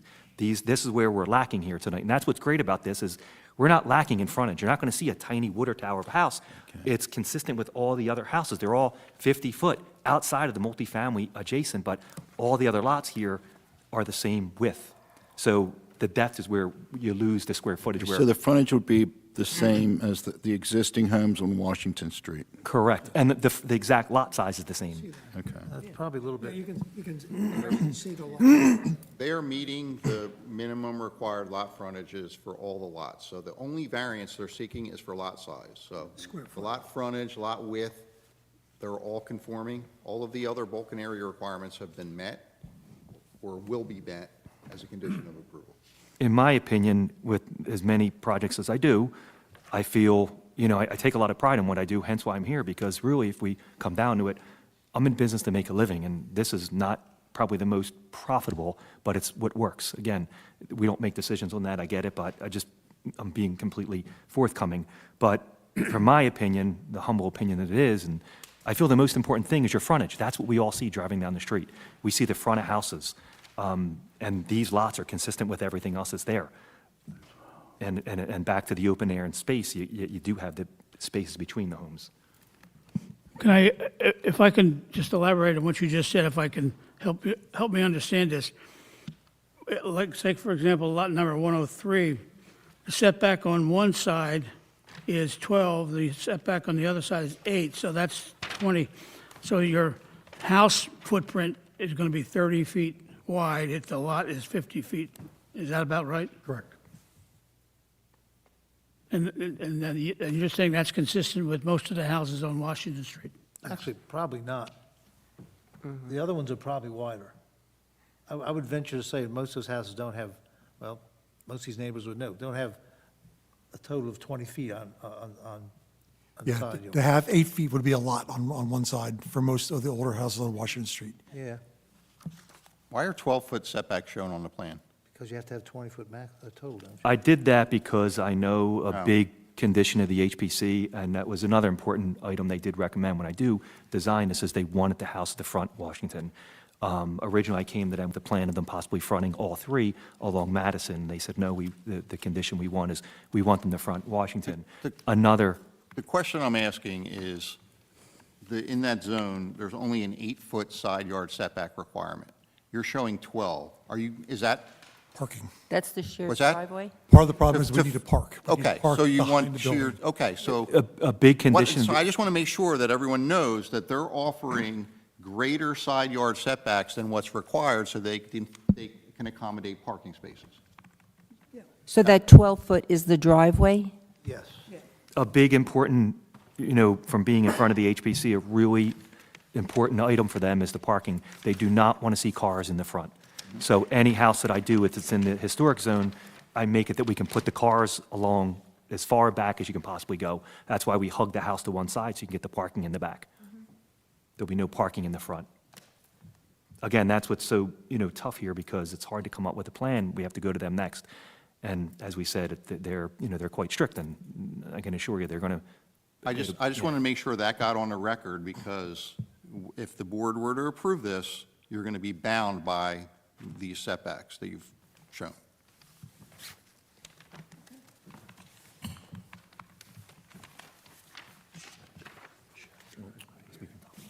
Ron, are you finished with your presentation? No, I think Mr. Halbrunner still has to put the Okay. proofs on. Yeah, if you don't mind, I'll be brief, because I think we've talked an awful lot about the benefits. We are advancing this application. You need to speak up. We are advancing this application under the C2 criteria. There are multiple purposes of the municipal land use law that are being advanced. First of all, the promotion of a desirable visual environment. Again, we spoke at some great length about the rhythmic pattern development of Washington Street, the smaller scale and massing, and the enhanced streetscape that would result from this development. We also have preservation of the historic character, reinforcing the traditional fabric of the development patterns within the historic district. The efficient use of land, and the promotion of an appropriate neighborhood density, half of what the zone would allow. Those are all benefits and purposes of the municipal land use law that are being advanced by this application. It is a superior planning outcome compared to the conforming development. Reduced building mass and perceived scale, enhanced streetscape rhythm, increased yard areas and space between buildings, avoidance of long uninterrupted facades, more light, air, and open space. There is minimal and non-substantial detriment. There is no increase in overall density. In fact, it's a significant decrease compared to what the zone allows. There's no adverse impact on light, air, and open space. In fact, it's enhanced by the application. Traffic and parking demand are both reduced by this proposed development compared to the alternatives. So there truly is no substantial detriment to the public good. So with that, I believe the negative criteria has been satisfied. The positives, we've talked almost ad nauseum about. And for those reasons, I think very convincingly, these benefits outweigh the detriments, and the variance can be granted under the C2 criteria. Thank you, Mr. Halbrunner. Can I ask you one question about your analysis here on page 5 of your packet? And Maureen brought this up a little while ago.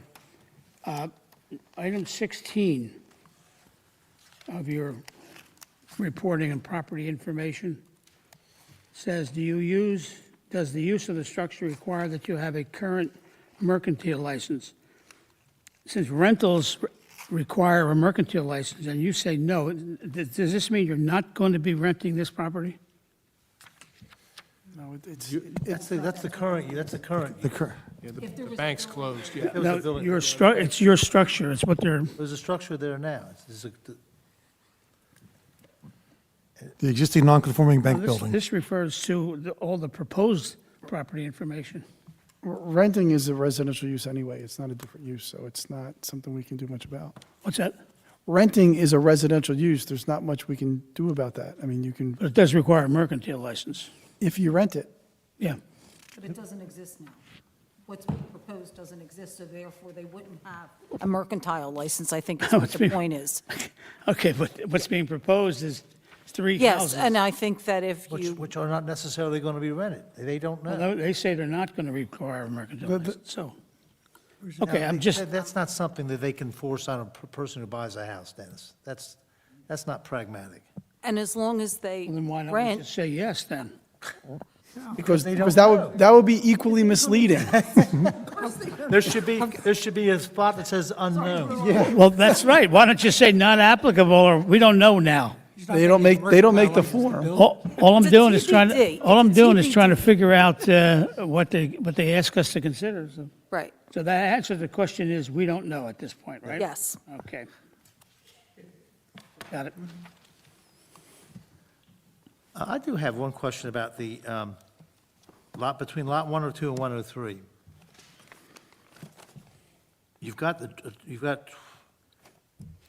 12 feet on Lot 102 as a side yard setback, and 8 feet on Lot 103, and 12 feet on the other side of Lot 103. Why wouldn't you put a driveway on each side of each of those houses? Well, here's what happened, Mr. Chairman. We received a review letter from Mr. Hurlis, who was questioning where the driveway should be. He recommending a driveway, add a driveway to Madison. We know that the county, very unlikely to agree to an additional curb cut on a county road. So the solution to that was to propose a shared driveway, eliminate one of the driveways, which is a goal everyone seems to want to accomplish, and put a shared driveway between lot 1.02 and Well, then why not 1.03. make that a 12-foot Well, setback? we were going to get to that when we went through the review letter. We would need to do that to accommodate that shared driveway. So you're really going to be creating two separate driveways, not really a shared driveway. Well, one, you have the drive apron, driveway at the curb is the issue with the county, and you want to combine them and reduce them as much as possible. One point of entry on a Washington Street. So when I say driveway. Except that Washington Street's not a county road. No, it's not. So so the county, as far as that part of it is concerned, the county has no I would, jurisdiction in that. I'll leave that to Mr. from an Rhodes. engineering standpoint, it is safer to have the point of access to the roads as far away from the intersection as possible.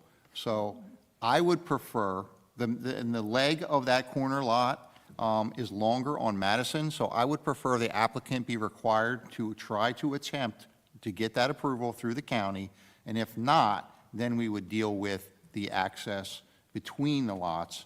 But I wouldn't support a shared driveway. I would have proposed lot 1.02 be within that 12-foot setback if required, and then have the driveway for proposed lot 1.03 farther away from that intersection, along the side lot line that's farthest away from the intersection. So I would not be an advocate of combining those. I would have, the least amount of trips that are interfering with the proximity of that intersection, the better. So, and that being said, I also wanted to point out, the county has far more restrictive requirements for driveways, curb cuts, et cetera, than our ordinance does. I will trust them in whatever they approve along Madison Avenue. It's not Madison Street, by the way. That's bothered me the whole time looking at that. Hey, on that same issue, Craig, these plans that they gave us show on lot 101, they show a 12-foot at the back, a setback on the top side of the lot, but the driveway's over here. Now, how would they, if they're going to use the 12 as a parking? That existing curb cut's got to go away. All right, That's where the bank access Yeah, comes right, out. right. So I would recommend that driveway for that lot be provided at the far, the top side. Where the you 12 just- where the 12 12 in the 12-foot setback. Right. And I think that's what they intend. It seems that where they're proposing the 12-foot wide setbacks is where they're going to be proposing their driveways. And your recommendation is to put a second cut at the back side of 102, off of Madison? No. No, 102. 103 off 103. Washington Street. What I'm recommended is 102 should be off of Madison if they can get That's- that approval, and if yeah. not, then I would probably accept it Okay, so through that the would be back 12-foot here. wide setback. Okay, But I don't advocate for combining the driveways. got it. And then what about 103? 103 should be on the far right, on Right. side lot line, That's what I to got. keep that driveway as far away from as possible from that intersection. Up right on the line. They can be, for residential dwellings, they can be right up against the property line.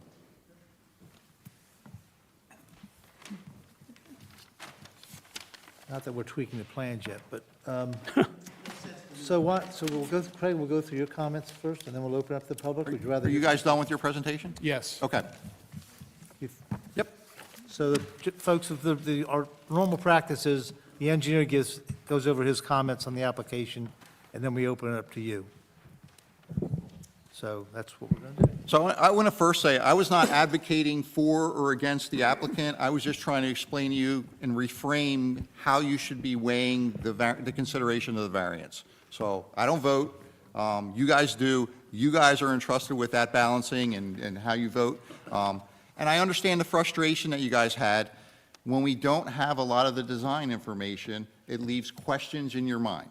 And I think you've raised the important ones, like traffic safety, parking, where's stormwater going to go? All of those things are considerations that we address as conditions of approval, should you grant it, should you feel that they're presentation has swayed you to vote for this.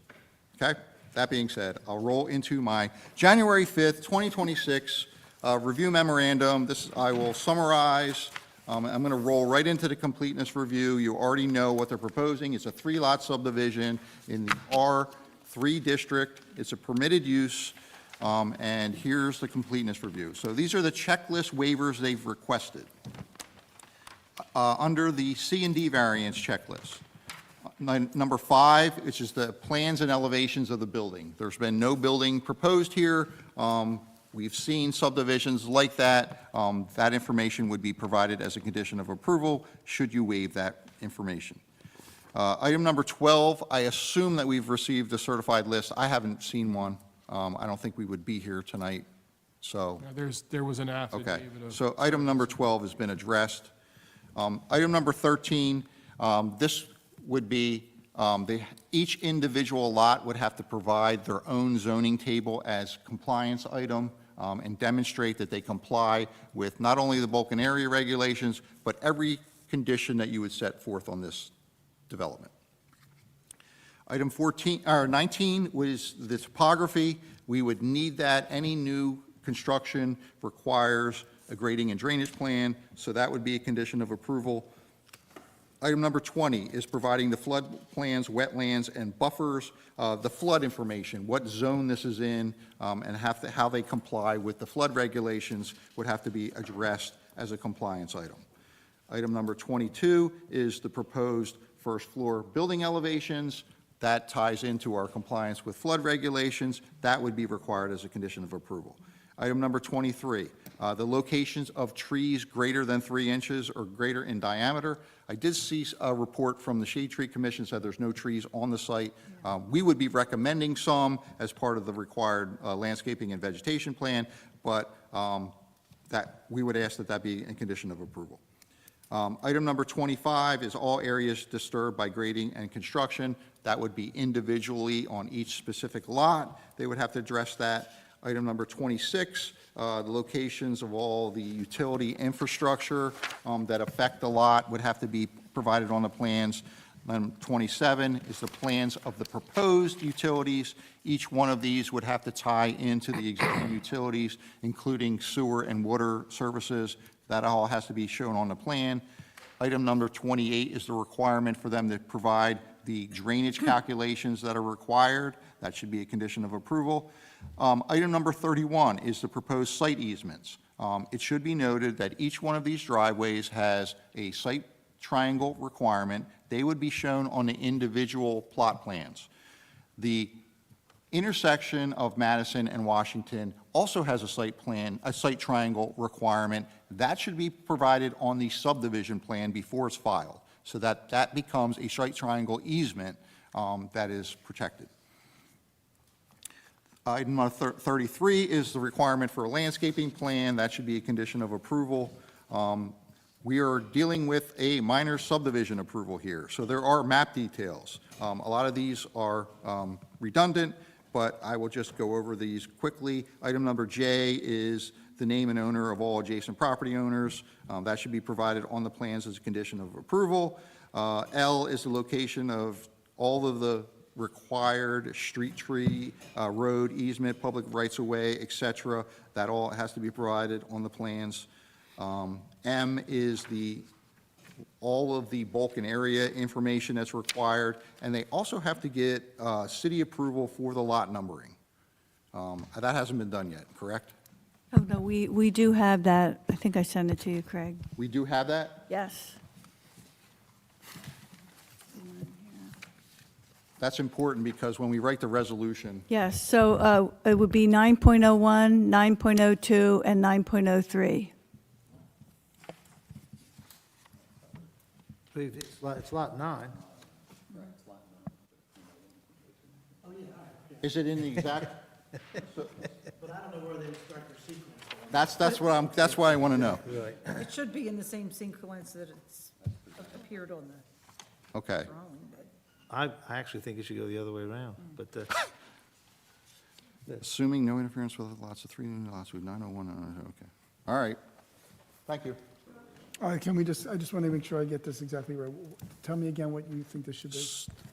So the Tax assessor? tax assessor recommended the lots be numbered I 9. want that on here, on P? Where do you want this? It'll be Under P, M. or M. Oh, on M, okay, I was doing P, okay. Oh, yeah, that's right, okay. Yeah, lots shall be designated by consecutive numbers and approved by the appropriate city officials. So on their map, They're saying it's 9.01, 9.02, and 9.03. okay, but 1.01 is now 9.0. That's what we're assuming, yes. Yeah, sometimes it what gets us in trouble.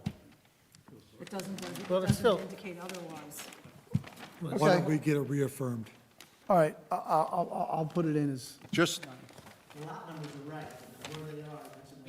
Yeah, Yeah, but, right. Right. But Patrick didn't indicate that it was any different than what he's seeing on here, so that's why we're all presuming. right. Difference of which one's which, really. No, I- from the sequence up the street. I understand. He didn't indicate These- otherwise. The reason why we I'm make going to such a... write, I'm going to write lot numbers are to be 9.01, 9.02, and 9.03, As dis- but will be confirmed to the satisfaction of the board engineer. So you guys. And the tax assessor, because he has to provide more Well, information. but I don't want to make him talk, Yeah, I you're going to Understood. review the final plans, they got to say it in the order that, gotcha. okay. 3 should be 1. The reason why we make such a big stink about this is because when we pull these resolutions out years and years later, and we're referring to lot 1.01, and it suddenly became 9.03, yeah, it drives us crazy. And that's internally from the engineer to the zoning official, all of us. We've seen over the last several years a good example of that.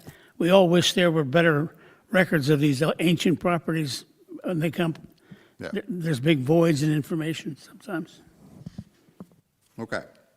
So letter P, there's reference to all existing and proposed deed restrictions.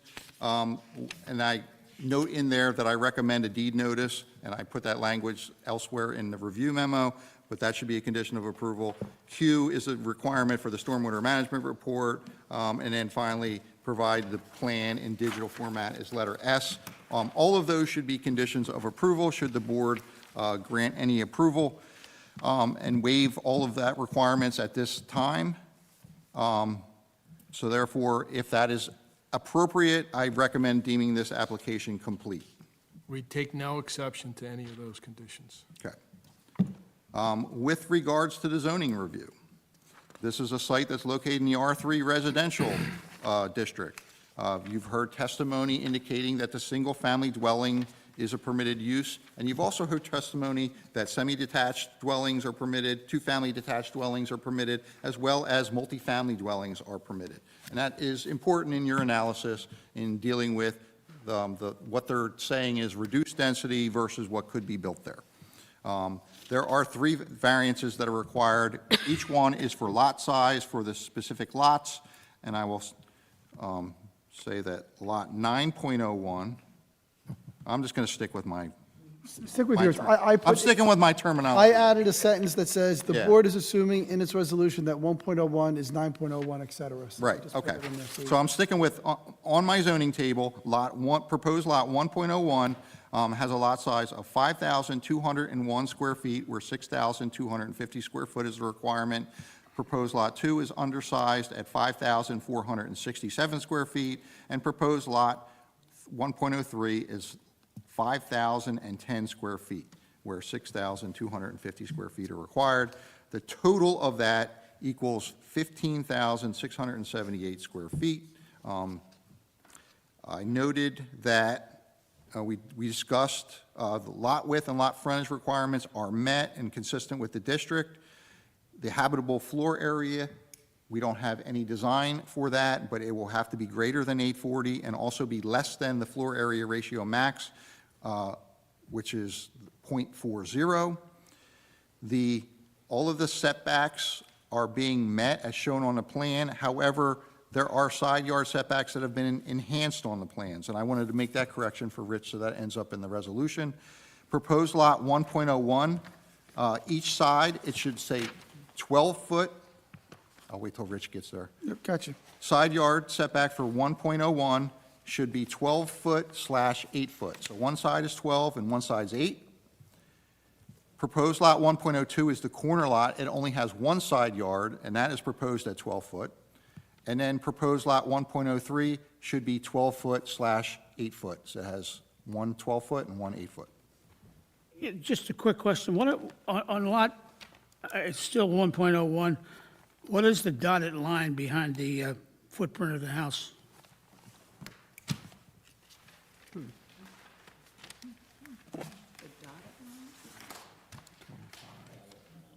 I think you ended up with there's an extra solid line in there. The dash line is actually the permitted building envelope. Because you have the 25-foot rear yard setback, you have a 12-foot side and an 8-foot side. But the 25 line goes, The 25-foot line is measured to the rear yard setback. right. It's where the dotted line is. That's where the dash line is. That's the appropriate line. The Oh, line, all right, I thought, well, the lines there's a go all the line way in the up. middle of that. That shouldn't be there. It shouldn't be there. Should not be there. Okay. Ms. Albert, did you see that? I do, I did prepare the plan, so I really can't answer to this, what the intent was there. Okay. I talked about, the project is going to have to comply with building height, it's going to have to comply with lot coverage. I explained the difference between the uses and the menu that we have, but 45% is the lowest lot coverage that is permitted for that specific use. So all of the other uses in that district have a greater lot coverage allowance. Same thing with floor area ratio.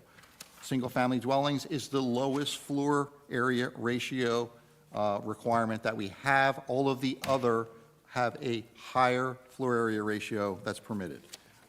Parking will have to be compliant based on the number of bedrooms, but it's a minimum of 2 parking spaces per single-family dwelling. Okay, so we talked about the variances. I've already kind of talked about the balancing. You guys have to decide the positive and negative criteria. You've heard Mr. Halbruner give that testimony. You've heard some of the positives, aspects of this project. Some of the considerations that I'm going to be talking about, parking, drainage, the massing of the structures, the streetscape, all of those things can go into your consideration in your balancing.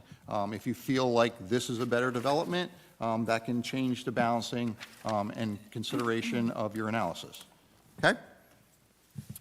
All right, I'm going to move into my general review comments that start on page 6 of 8. The first one is the deed notice, and that's just a notice that gets filed that is searchable and comes up in the title search whenever there's a transfer of property. But if there's no requirement that you have to develop these, and you can certainly sell them off, but if you were to sell them, the potential buyer would know exactly what's required of them in developing that site. In the past, we've had purchasers of property be totally surprised and angry about the restrictions that were on their lot. So that's kind of the way that I've recommended that we deal with that. Exactly. So item number 2, we just recommend that the zoning table should be revised to reflect the comments in this review and as updated tonight. The subdivision plan shall be revised to reflect Madison Avenue is not Madison Street, and the county designation should be provided on that plan, verifying that it is a county street. Item 4 highlights the site triangle requirements. I've already talked about those, but that should be provided on the subdivision plan at the intersection of Madison and Washington, and that should be recorded as an easement. Item number 5 just hashtags the compliance with the requirements to comply with our minimum first floor elevations, as well as comply with our flood damage protection code for new construction. Craig, Yes, how are the new regulations going to affect that have been passed by the state? they don't. Right now, they're subject to what is on our books right now. What about if something doesn't get built from a year from now and it, They'll be subject to the new real rules. pardon me? They'll be subject to the Yeah, real the rules. new rules usually tell you what, At the time of. yeah, they will tell you when you're required to comply with them. They're in the new floodplain? I don't believe they're in the floodplain now. I don't know. I know, in the new floodplain. I did not check, I don't know. This may not be in the floodplain. That's what I was going to The say. the spine of Washington and Lafayette Avenue predominantly do not I know. fall into, but it may fall in a new one, Washington Street. yeah. I Washington, I think Lafayette, Yeah. All right. Lafayette doesn't. you got me. All right, so that was item number 5. Number 6 is the requirement to comply with the stormwater management requirements. That is for all new construction, and that runs with the property. They have to comply with the parking requirements under item number 7 and provide the RSIS calculations for the specific number of bedrooms that are proposed on each lot. Item number 8, so Lot 1.02 is at the corner of Madison and Washington Street. It is recommended that the dwelling proposed for that lot front on Washington Avenue and the driveway be provided with access to Madison Avenue. The driveway should be designed to provide the maximum separation distance from the intersection. So we would ask that you try and get that approved through the county. If that is not approved, I would add a condition that they be permitted to provide the driveway on Washington Street, but that has to be provided with the furthest distance from that intersection. As shown on the drawing. As shown on the drawings, right, in that 12-foot wide side yard setback. 9 is compliance with the city sewer and water department for the new utility connections. 10 is the requirement to provide the street trees for each lot. Lot 1.02 should be noted, has to have 1 street tree per each road frontage, and they can't be provided within the site triangles. Item number 12 is they have to provide a landscaping and vegetation plan in accordance with the code and select those species based on the Shade Tree Commission requirements and recommendations. 12 is our standard condition that we evaluate the sidewalk after construction, and any sidewalk in poor condition has to be replaced. All of the construction details have to be provided on the plot plans under item number 13. 14 is they have to submit the new curb cut locations to the superintendent of streets and roads for approval, as well as deal with the county on Madison Avenue. 15 is our standard condition that they have to post the inspection escrow, and before their certificate of occupancy can be provided, that the engineer has to certify in writing that it has met all the conditions of approval. 16 is the standard requirement. They have to furnish the required performance guarantee and inspection escrows for the subdivision. 17 is the recommendation that they comply with the requirements of the Fire Department, Police Department, Public Works Department, Environmental Commission, and Shade Tree Commission. We did receive reports from the Shade Tree Commission dated January 13, 2026, recommending approval, indicating no trees on the property. Public Works recommended approval dated 1/12/25, no comments. Police Department recommended approval 1/8/2026, no comments. Fire Department recommended approval dated 1/12/26, no comments. Environmental Commission recommended approval with the following conditions dated January 29, 2026, and they recommended that any residential housing units proposed on the 3 proposed lots be accompanied with landscaping plans with a focus on the use of native drought-tolerant plants. Is that acceptable? All acceptable, Mr. Rose. Okay, so that's a summary of those reports. Item number 18 is map filing. Review will be completed upon any approval, so that's making sure that the plans comply with the map filing laws. Item number 19 is our standard condition. They have to comply with any and all other necessary state, county, and local approvals.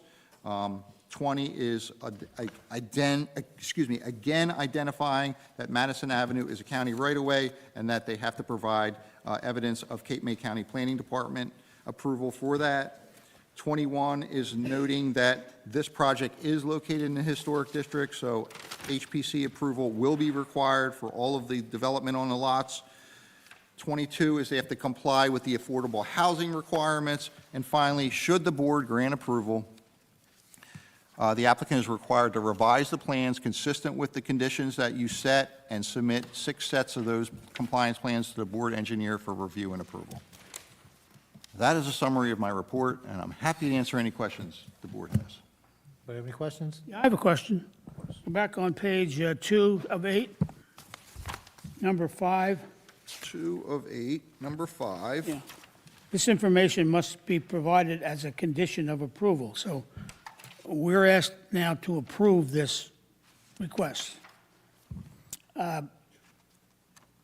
We don't have the plans, elevations, or structures, or anything else about this property. So we're going to be asked to approve something we don't have in front of us to review. I would think that an analysis of that set of plans would have a direct bearing on whether or not we could approve this parcel. So we've got a cart all the way down the road, and the horse doesn't even have his bridle on yet. So with these you have to grant these waivers. You don't necessarily have to grant them. You could say, but, so they're here, they presented. If you think you need this information, then you would not grant that waiver and say that you need that as consideration of your analysis. Right. That being said, they've come here, I think, with some risk, saying, we think that what we're providing here in our testimony is going to carry the day. So you may want to see that, and it may sway you one way or the other, or you may just say, they're asking for the waiver, that's on them. I'm going to not approve this because I don't have that information. So our task would be then to review each of these requests for a waiver and evaluate each of them, or bulk them? That's up to you. I generally kind of listen to the board engineer. Rich, your mic's. I generally listen to the board engineer, and he usually says their conditions of approval.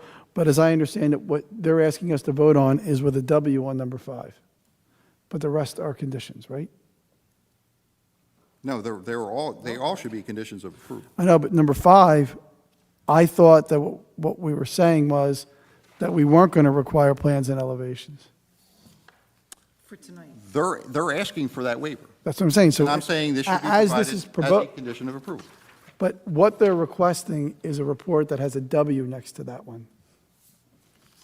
Number 5. If we vote on it tonight, we make it a condition of approval.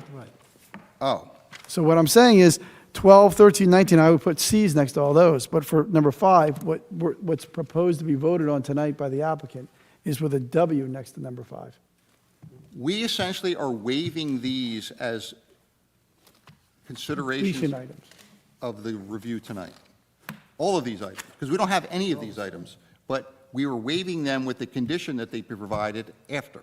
Okay, but are we saying that after we do this tonight, are we requiring them to provide plans and elevations of the buildings and structures for this subdivision to be recorded? I think no. I think we're waiving that. We're waiving it.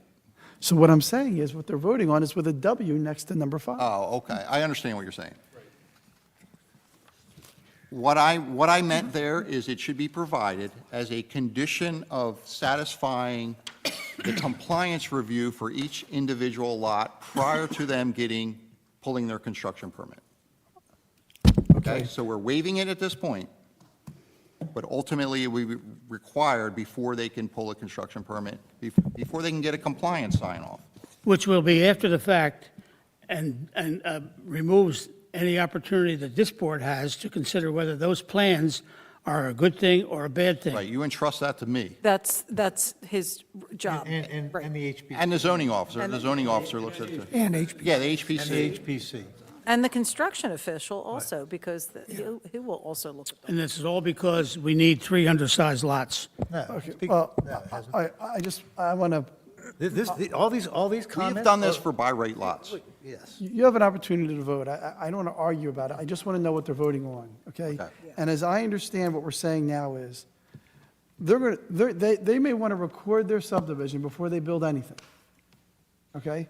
So as I understand it, and I'm not being critical, I just want to make sure, they're getting a waiver for having to provide plans and elevations for this subdivision to be signed and completed and recorded. What they're not getting a waiver for is having to do plans when they get building permits, but that's obvious.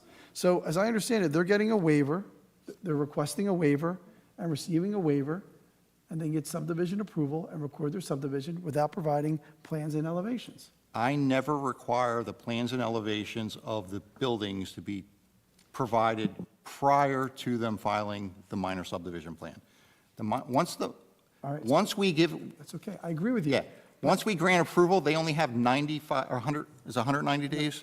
I think it's 190 days from our approval to file that plan, or else if they don't get it filed in time, they have to come back to us. Craig, you know I'm a glorified secretary. Understood. Okay? And what I'm saying is, I got to write a resolution. The resolution, if I take what you do here, it's not going to say that. It's going to just either say they need plans and elevations to have their subdivision deemed recordable. Okay. Which is what this would normally do. All right, so we're waiving So it then. We're waiving it, but I'm going to say that this does not excuse the obligation to provide Right. plans and elevations before obtaining a building permit. Okay? Right. Got it. We've That applies approved to other, all of them, though. we've approved projects without having to have this conversation. Yeah. What's that? This is a Rich, standard way of him That running. applies. This is his standard way of doing this stuff. I'm not going to require them to give me grading and drainage plans for lots that have not even been determined what's going to be Okay, put no, on. but I'm not, look, this is not a small thing. We've had an hour discussion tonight about the criticism by certain board members that there's an absence of plans and elevations for these buildings, okay? So to me, I don't want there to be any confusion. Okay. If this is granted tonight, they have, and it's not a bad thing, but they have a subdivision without providing plans and specifications. If I make this a condition of approval, then that means that this subdivision is not approved until we get these things. Okay. So they're very different things. So what I'm saying is, they have to provide, for example, floodplain, wetlands, and buffers. If they're going to record the subdivision, they're going to have that. Okay, so we're going to have to alter that thinking then. The only thing that needs to be provided prior to them filing the subdivision plan is item number 31, the site triangles. Where's the easement?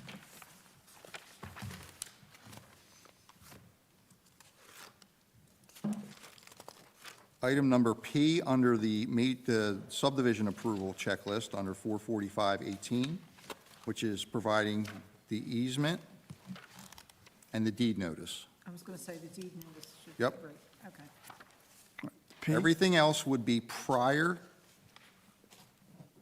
and item S, I'm sorry, item S is providing the plan in digital format. That's the subdivision plan.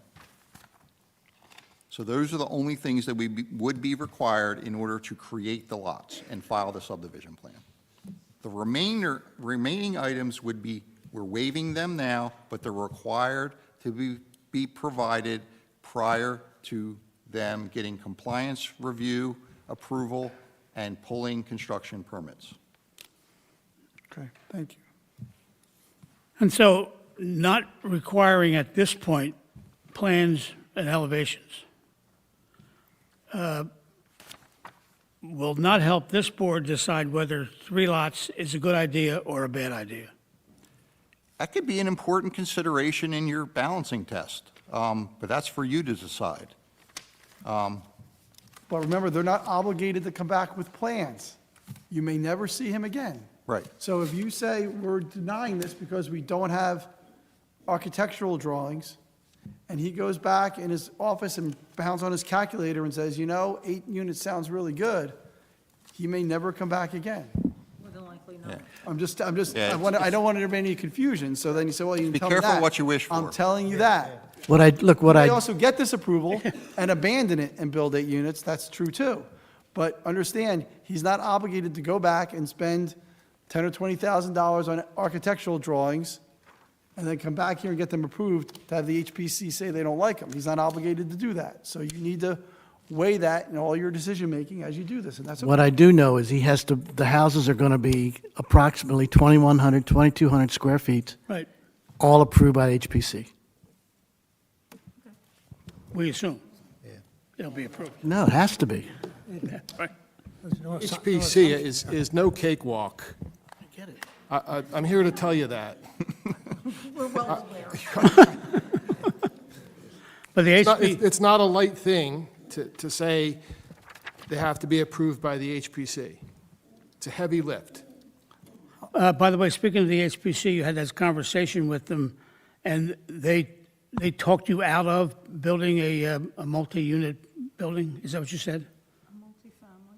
It wasn't, it was my choice. It was based on all our conversations of the design and the conditions they were suggesting, and it was an idea. I said, you know what would you guys consider 3? And they're like, absolutely, it's a far better fit. I don't think it's their position to talk anyone in or out of it. Their position is to tell you what design they want, what size, what siding, what things like that. It's a design Right. board. Yeah. And I will say, you guys know what you're looking at, and you know plans, but I give the HPC, as much as they drive me crazy, a heck of a lot of credit because it what makes your town so great, and they are very, very difficult. It is not a cakewalk. It's, if you want something done right, you go to them, and they really, there's been many, many meetings on one side I've had with them, so it is a big lift to go to them. So I could say that if I was in your position, you feel comfortable knowing that someone has to go to them on what's going to be put there. Okay. All right, we're going to now open up to the public. Anybody who wants to speak, please come up to the podium. Please give your name and address so that they can record it if you're interested. First group within 200 feet. Oh, yeah, sorry Yeah. about that. I think everybody's within 200 feet.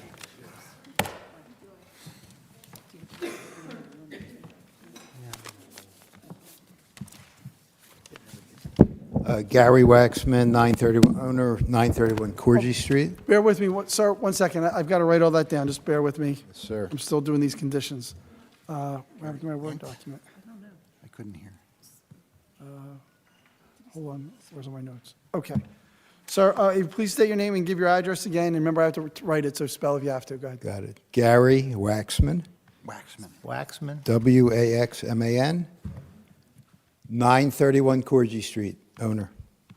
Sir, do you swear or affirm the testimony you're about to give is the truth, whole truth, and nothing but the truth, so help you God? I do. Thank you. Go ahead. My property is, the rear of my property is on the, kind of the rear of the bank property. So most of the issues that I was concerned about have been not necessarily addressed, but brought forth by certain members, like, there's no plan, we don't know what it's going to look like, there's things. I guess my concern is what's the buffer going to look like between the properties? Because as I'm sitting out, on my back porch, grilling and all that, I'd like to know, and I don't know if this is the appropriate forum for it, but, trees, fences, things like that, that was important to me. The other thing that I did want to mention, and maybe I misunderstood something early on. Sir, do you want us to address that first with the applicant? Absolutely. Okay, it's easier if we do one thing at a time. Go ahead. Thank you. So we're going to meet all of the setbacks that are required in that zone. And again, going to the single-family use, it's a lot less dense. The plans, the house itself is going to be, it looks like if you're on Corgi, is going to be about 25 feet away. I think he was asking, yeah, Oh, I'm sorry. fence or shrubbery to block. Oh, yeah, yeah, Buffer. we have to do a full landscape plan, part of the conditions of, what we're going to propose. And we definitely do fencing. Does that typically create a buffer between the rear of our property and where the lots are? Trees, fences, things Mr. like Peter, that? will you include a fence or a hedge between your property and that gentleman's property, that area? Yes. Okay? Yeah. All right, I'll put that in the resolution. All Okay, right? thank you. Native plants. Right. It's 1.01, sorry. So it's between Lot 1.01 and his property is behind that. Just lot 10. Lot Okay. 10. He's right. Yep, Sorry, just yep. be as specific as possible. I'll do both hedges and a fence. Thank you. The other thing, and maybe I misheard something early on, but I thought Mr. Peter had said that when he went before the HPC, by the time he got done, the suggestions were for 4 units if multifamily. Did I misunderstand what you said? It was my recommendation at that point. I didn't realize it was a note that I could do 8 there. I didn't know 8 was on the table, but it was my position, what I thought would work on that site it dwindled down to 4, not knowing I could do 8. Okay, I'm just curious, was that based on what your impression was of your meeting with HPC, or just what you thought was the allowance at the time? My thought process of the design, what I thought, you try to maximize square footage, you try to maximize, what you can do and things like that. And you can't often go above 4, except news to me tonight, but you can't normally go above 4, so that's usually where I cap it. But again, I didn't know that, and that's a great information, that, the floor to area ratio and the density changes with the COA requirement. But no, we normally cap it at 4. Okay, all right, because all the comparisons were with 6 units. I was just curious if it changed any of the calculus, but Well, it was if you clear. do a strict calculation, they're technically allowed to put 6 units there. Got you. But Okay. he opted not to, for other reasons. Got you. Okay, thank you. That was it on my end.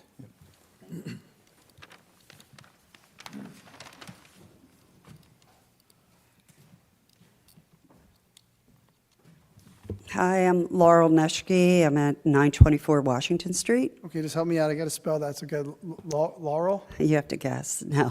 That's okay. N-U-S-C-H-K-E is the last name. Laurel, like the tree, is the first name. Oh, and say that again. And what? N-U-S-C-H-K-E. I typed it once, but it self-corrected to something totally Okay. different. So, and the address again, go ahead. 924 Washington. 24 Washington? Mm-hmm. Okay. Do you swear or affirm the testimony you're about to give is the truth, the whole truth, nothing but the truth, so be God? Yes. Thank you. So, a couple things. If I was sitting on this board, I would have, I think I would be looking at the application favorably, but I would be very hesitant to vote on it because of the lack of plans. I think, when you're giving 3 variances for new construction in a historic town, there's a lot of weight that carries. And I saw the plans that Mr. Peter did originally for the HPC with the townhouse and the single-family home, 4 units. And they were atrocious, and they got picked apart, and they clearly didn't comply with any of the guidelines that the HPC has in their regulation book, whatever. So for me, as a neighbor, I'm concerned about what this whole project is going to look like. My other big concern is the traffic. Some of you, Maureen, you've seen me at council meetings complaining about the speed on Washington Street, the accidents that happen at the corner of Madison and Washington. I've been there more than once trying to offer suggestions on how to make that intersection a safer place. So I think that trying to keep, if the county would allow that cut on Madison for 2 of the properties, I think that really would be ideal, because the less traffic you have pulling out into Washington so close to that intersection would potentially mitigate future accidents. There are so many near misses at that corner. We hear them. I'm 2 buildings away. And then, of course, there's the parking issue. These will be rental properties. We know that. This is what has happened to our town. The last census that was done, Cape May City was number 2 in the state for losing the most year-round population, which some of you already know that, I'm sure. So you have 4 bedrooms. You're going to have multiple cars per home. And where are those cars going to park? There's no parking on the street. They're going to park over at Kiwanis Park. And all those families that want to take their kids to play on the playground are not going to have any place to park. So I'm asking for consideration for, long driveways so you can stack cars. That's what my husband and I do at our house. And again, it'd be so much easier to really get behind this if we saw something more than just a lot subdivision plan. Laurel, if I may address your comment with regards to parking. Should the board grant approval, they're going to be required to have adequate parking on site. So there will be no need for off-site parking. The HPC is not going to want to see parking in the front yard. I know So that. that's why they've provided 12-foot wide side yard setbacks in order for them to get the cars further back out of the streetscape. So I think there's already some movement, and we kind of know a little bit more than what's on the plans with regards to where the parking is going to be. And Laurel, I will say, one of my concerns was the use of Kiwanis Park as an overflow. And so we will have to be attentive to that, because that parking is not for that purpose. It is there for families or, going to the park with their children. And so we will have to be attentive to what occurs there. I did just want to touch on your concerns about the fact that we're looking at something that's just these three drawings. And I will say, and I think that the applicant and his team here have noted it. So we oftentimes don't look at the design aesthetics, right? That really is not part of what planning does. And so we are going to rely very heavily on HPC, and I think that they will carry the day on this because, they are very firm on what they will approve and what they will allow. And the other thing I will note also is that we're taking this from what could have been 6 to 8 units down to 3. And so I think from the neighbors' perspective, that lessening of that density, I would see it as a positive. I certainly would if I was living there, that it won't have as much, cars and volume and, density in what's being put on there if you're doing 3. I mean, I know that's the threat, Maureen, but when he initially went to HPC, it was 4 units. Yes. And so hearing that, I agree with you. I have a hard time. I'm a very visual person. So, I'm entrusting that my decision, should I make it, to move forward with this, is going to rely on HPC to make sure that this fits in with the streetscape. And respects what's in that neighborhood and doesn't offend in any way. And I will say that. Yeah, we're in a very unique area in town. Most of my neighbors are year-round residents. That is very unusual. Yes. And, we didn't buy the lot, so we can't really dictate what happens there. If we had 3 more year-round residents move in, we'd be thrilled. But, it's just not going to happen. You don't know that, Laurel. Fingers crossed. Yeah. Well, the shame is we don't have families in town because the prices have gotten, The prices are crazy, too yeah. much. So I guess my concern ultimately, the traffic, the intersection itself. Pat's gotten hit at the intersection. We've seen cars plowing through the sign over at what used to be the Plum Palace, now it's that pink. It's just it's a dicey corner. Yeah. So, and I'm sure no traffic study has been done. Right. So, Your concerns are noted. yep, thank you. You're welcome. I just want to say, and I'll make it quick, the HPC is an open forum, and I'm happy to share an email tonight, and it is public notice, so everyone that may have concerns about the design or the arrangement, they're more than welcome to come to the HPC meetings, as they are here tonight.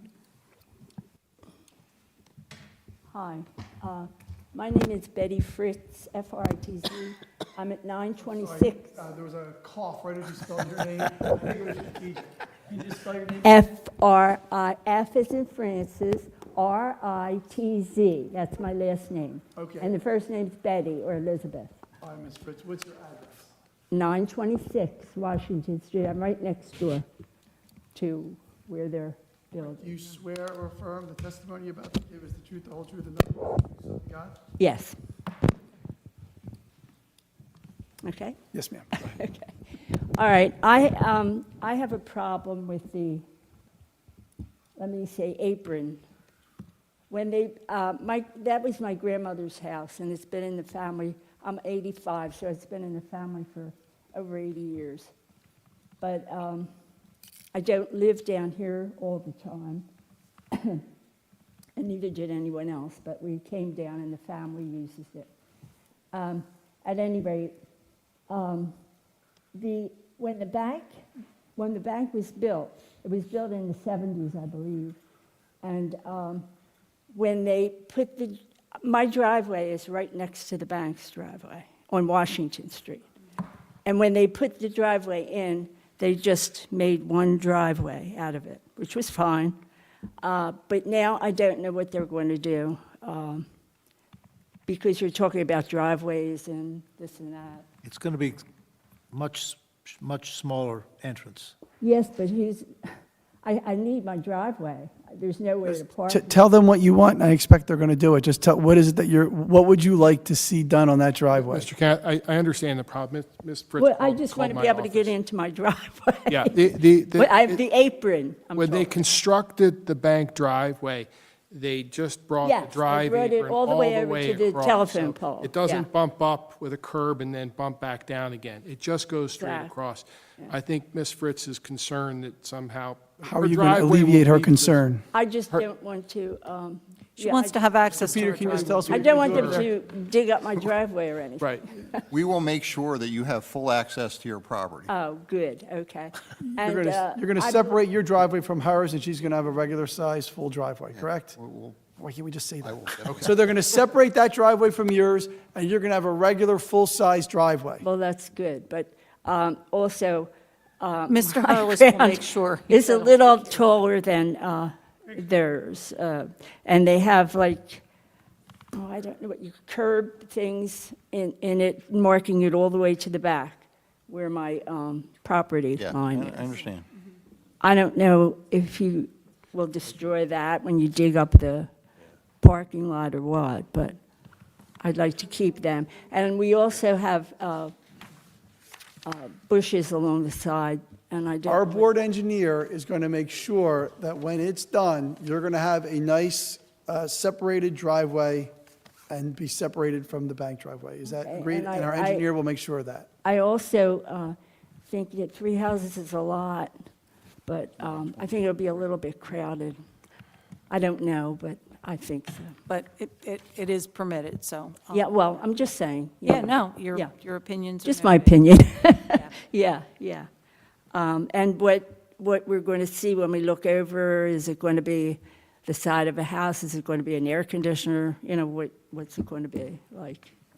And is it going to be high or low? Well, we don't know that yet, right? No, it'll be too. No, I meant tall. Yeah, okay. All right, thank you. Anybody else care to comment? Even if you're not within 200 feet? Okay, then we're going to close the public portion. Any closing comments? Mr. Galzunas? After hearing everyone, I think what they, and I just, it's so frustrating when I hear we're being threatened or it's a threat. It's not. It's simply a demonstration in an attempt, although misunderstood, to show people that what you're doing is less impactful than what you could do and not even come here and ask for a variance. And maybe it's difficult to understand, but applicants seem to frequently have this problem. All of the concerns that these folks raised are being addressed by this application. It's less in every metric than what can go there by right without asking for any variances. by measurably so. And Mr. Halbrunner went through all of those factors. They're real, they're numbers, they're quantitative, they can be measured. He's measured them. It's not subjective. So those concerns, and nobody wants to see change, but, the property is going to be developed, and the board has the opportunity to determine how it's going to be developed. There might be a notion here sometimes that, we can force a developer to downsize and make them do 2 lots or 1 lot. Many times, that's not economically feasible for the developer. That's not a justification for a variance, but it is justification for the developer to just go in a different direction. Mr. Peters explored various directions. We feel that this is the better alternative for all the reasons that Mr. Halbrunner put on the record and for all the reasons and concerns that we heard from the public. It's a difficult corner. We heard that. It's a busy intersection. We heard that. What's the best way to address it? Well, it certainly sounds to me like the best way and opportunity to address that is to keep the volume of development on that property to the lowest extent possible. And here's the opportunity to do that. So that's all I have to say. I hope we have a favorable vote. Thank you. Okay, thank you. All right, unless there's further discussion, I'll frame the motion. Go ahead, sir. I just have a short question. How about putting your speaker on? Or your microphone on? Actually, I prefer you keep it on. Is it on? Just so I clarify in my mind, on Craig's memo, page 5 of 8, it talks about the reasons why this hardship variance would be justifiable. And it talks about things like... They have not asserted a hardship variance. What's that? They have not put on proofs for a hardship. Okay. Then that's, Their that proofs answers- are for a C2 balancing. The benefits outweigh the detriments without a substantial negative impact on the zone plan, zoning ordinance, or Okay. neighborhood. So this doesn't apply. C1 doesn't. C2 is in there at the bottom, but it's got some language in there that makes it a little more difficult, but Rich just boiled it down. Okay, So, that's fine. That was my question. Yeah, your test is the C2 criteria. Okay. All right. Okay? So which one, read what the motion would be? Sure, the motion I recommend being made, we always make the motion in the positive. That doesn't mean you have to vote that way, but we always frame it as an approval. Is a motion to grant the variances for lot area as set forth in the engineer's report on page 4, with the side yards amended to be 12/8 for 1.01, 12 feet for 1.02, and 12/8 for 1.03, as well as a minor subdivision approval and the completeness and technical review, which, as I understand it, numbers 5 on page 2, number 31, and P and S.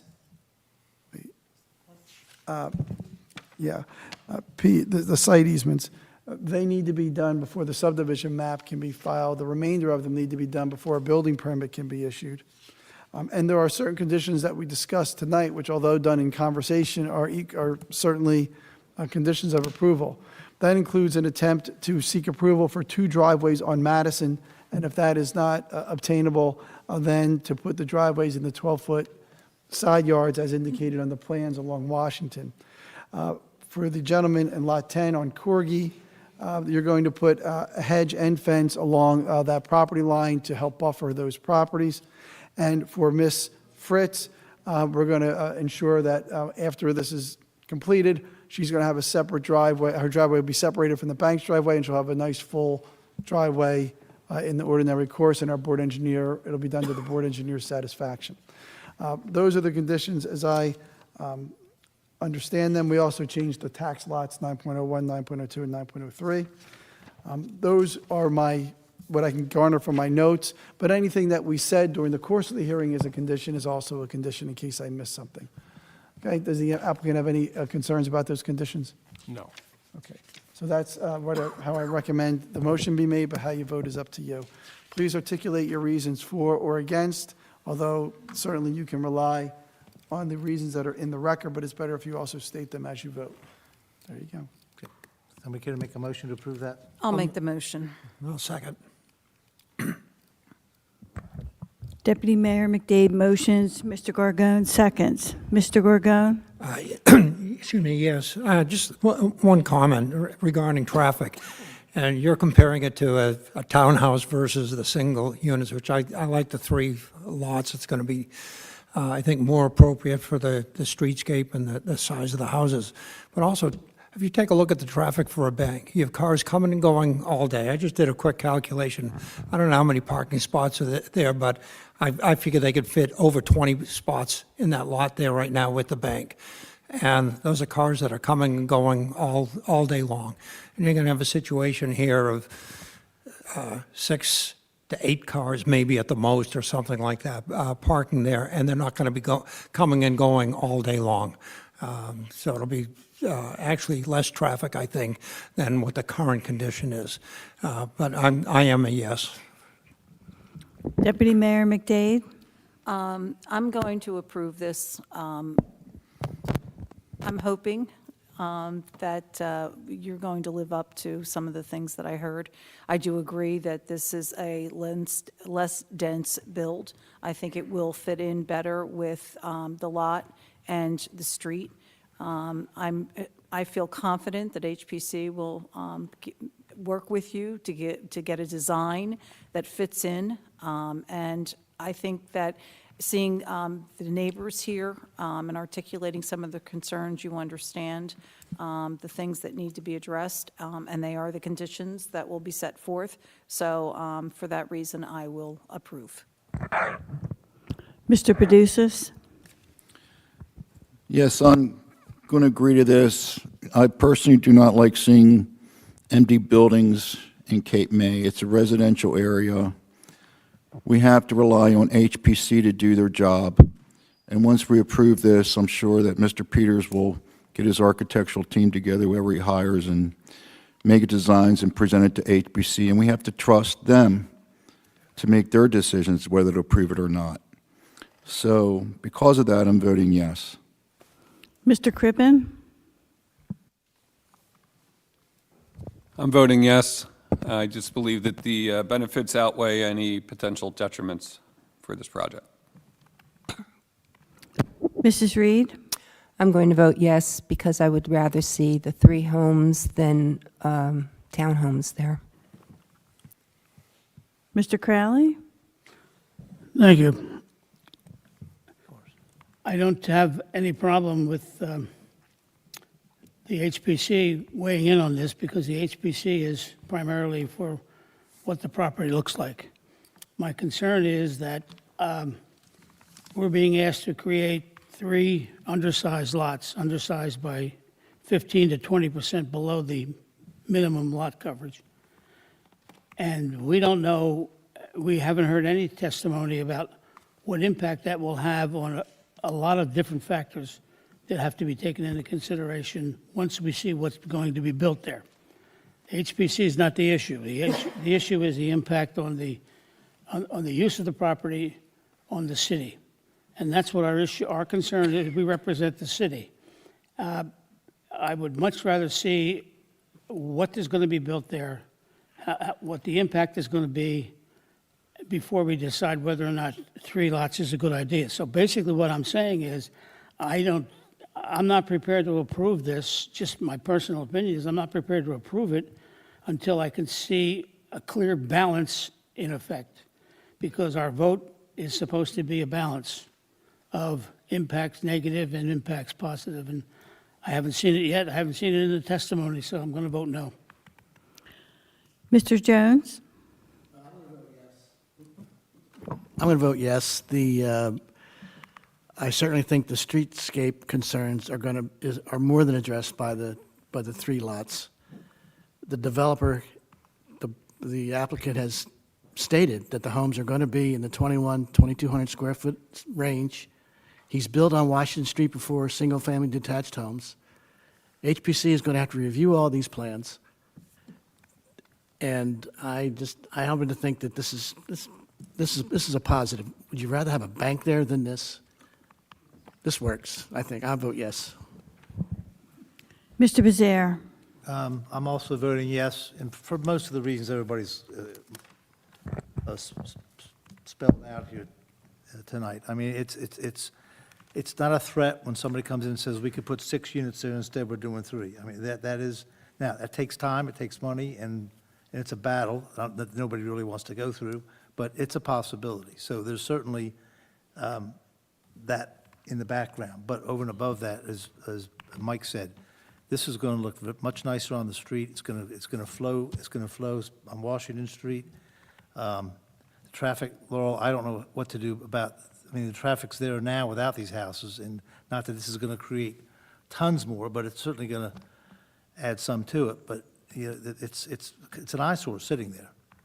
And it's going to be a nice project for the city. Mr. Peters has built other houses in town, and I think he's been a credit to the town for what he's done. And again, the HPC is going to make sure it's done right. So my vote is yes. Thank you. Okay, thanks, guys. Good job, gentlemen. Mr. Chairman, board members, thank you for your time. Well-considered Thanks for coming out, application. folks. Thank you. Thank you very much. Thank you. Okay, we have bills for approval. Make a motion, we approve, Second. motion, we approve both bills. All in favor? All right, thank you, everyone. Adjourn. All in favor? Thank you, everyone. Good night. Motion to adjourn? You know, I understand why you voted no.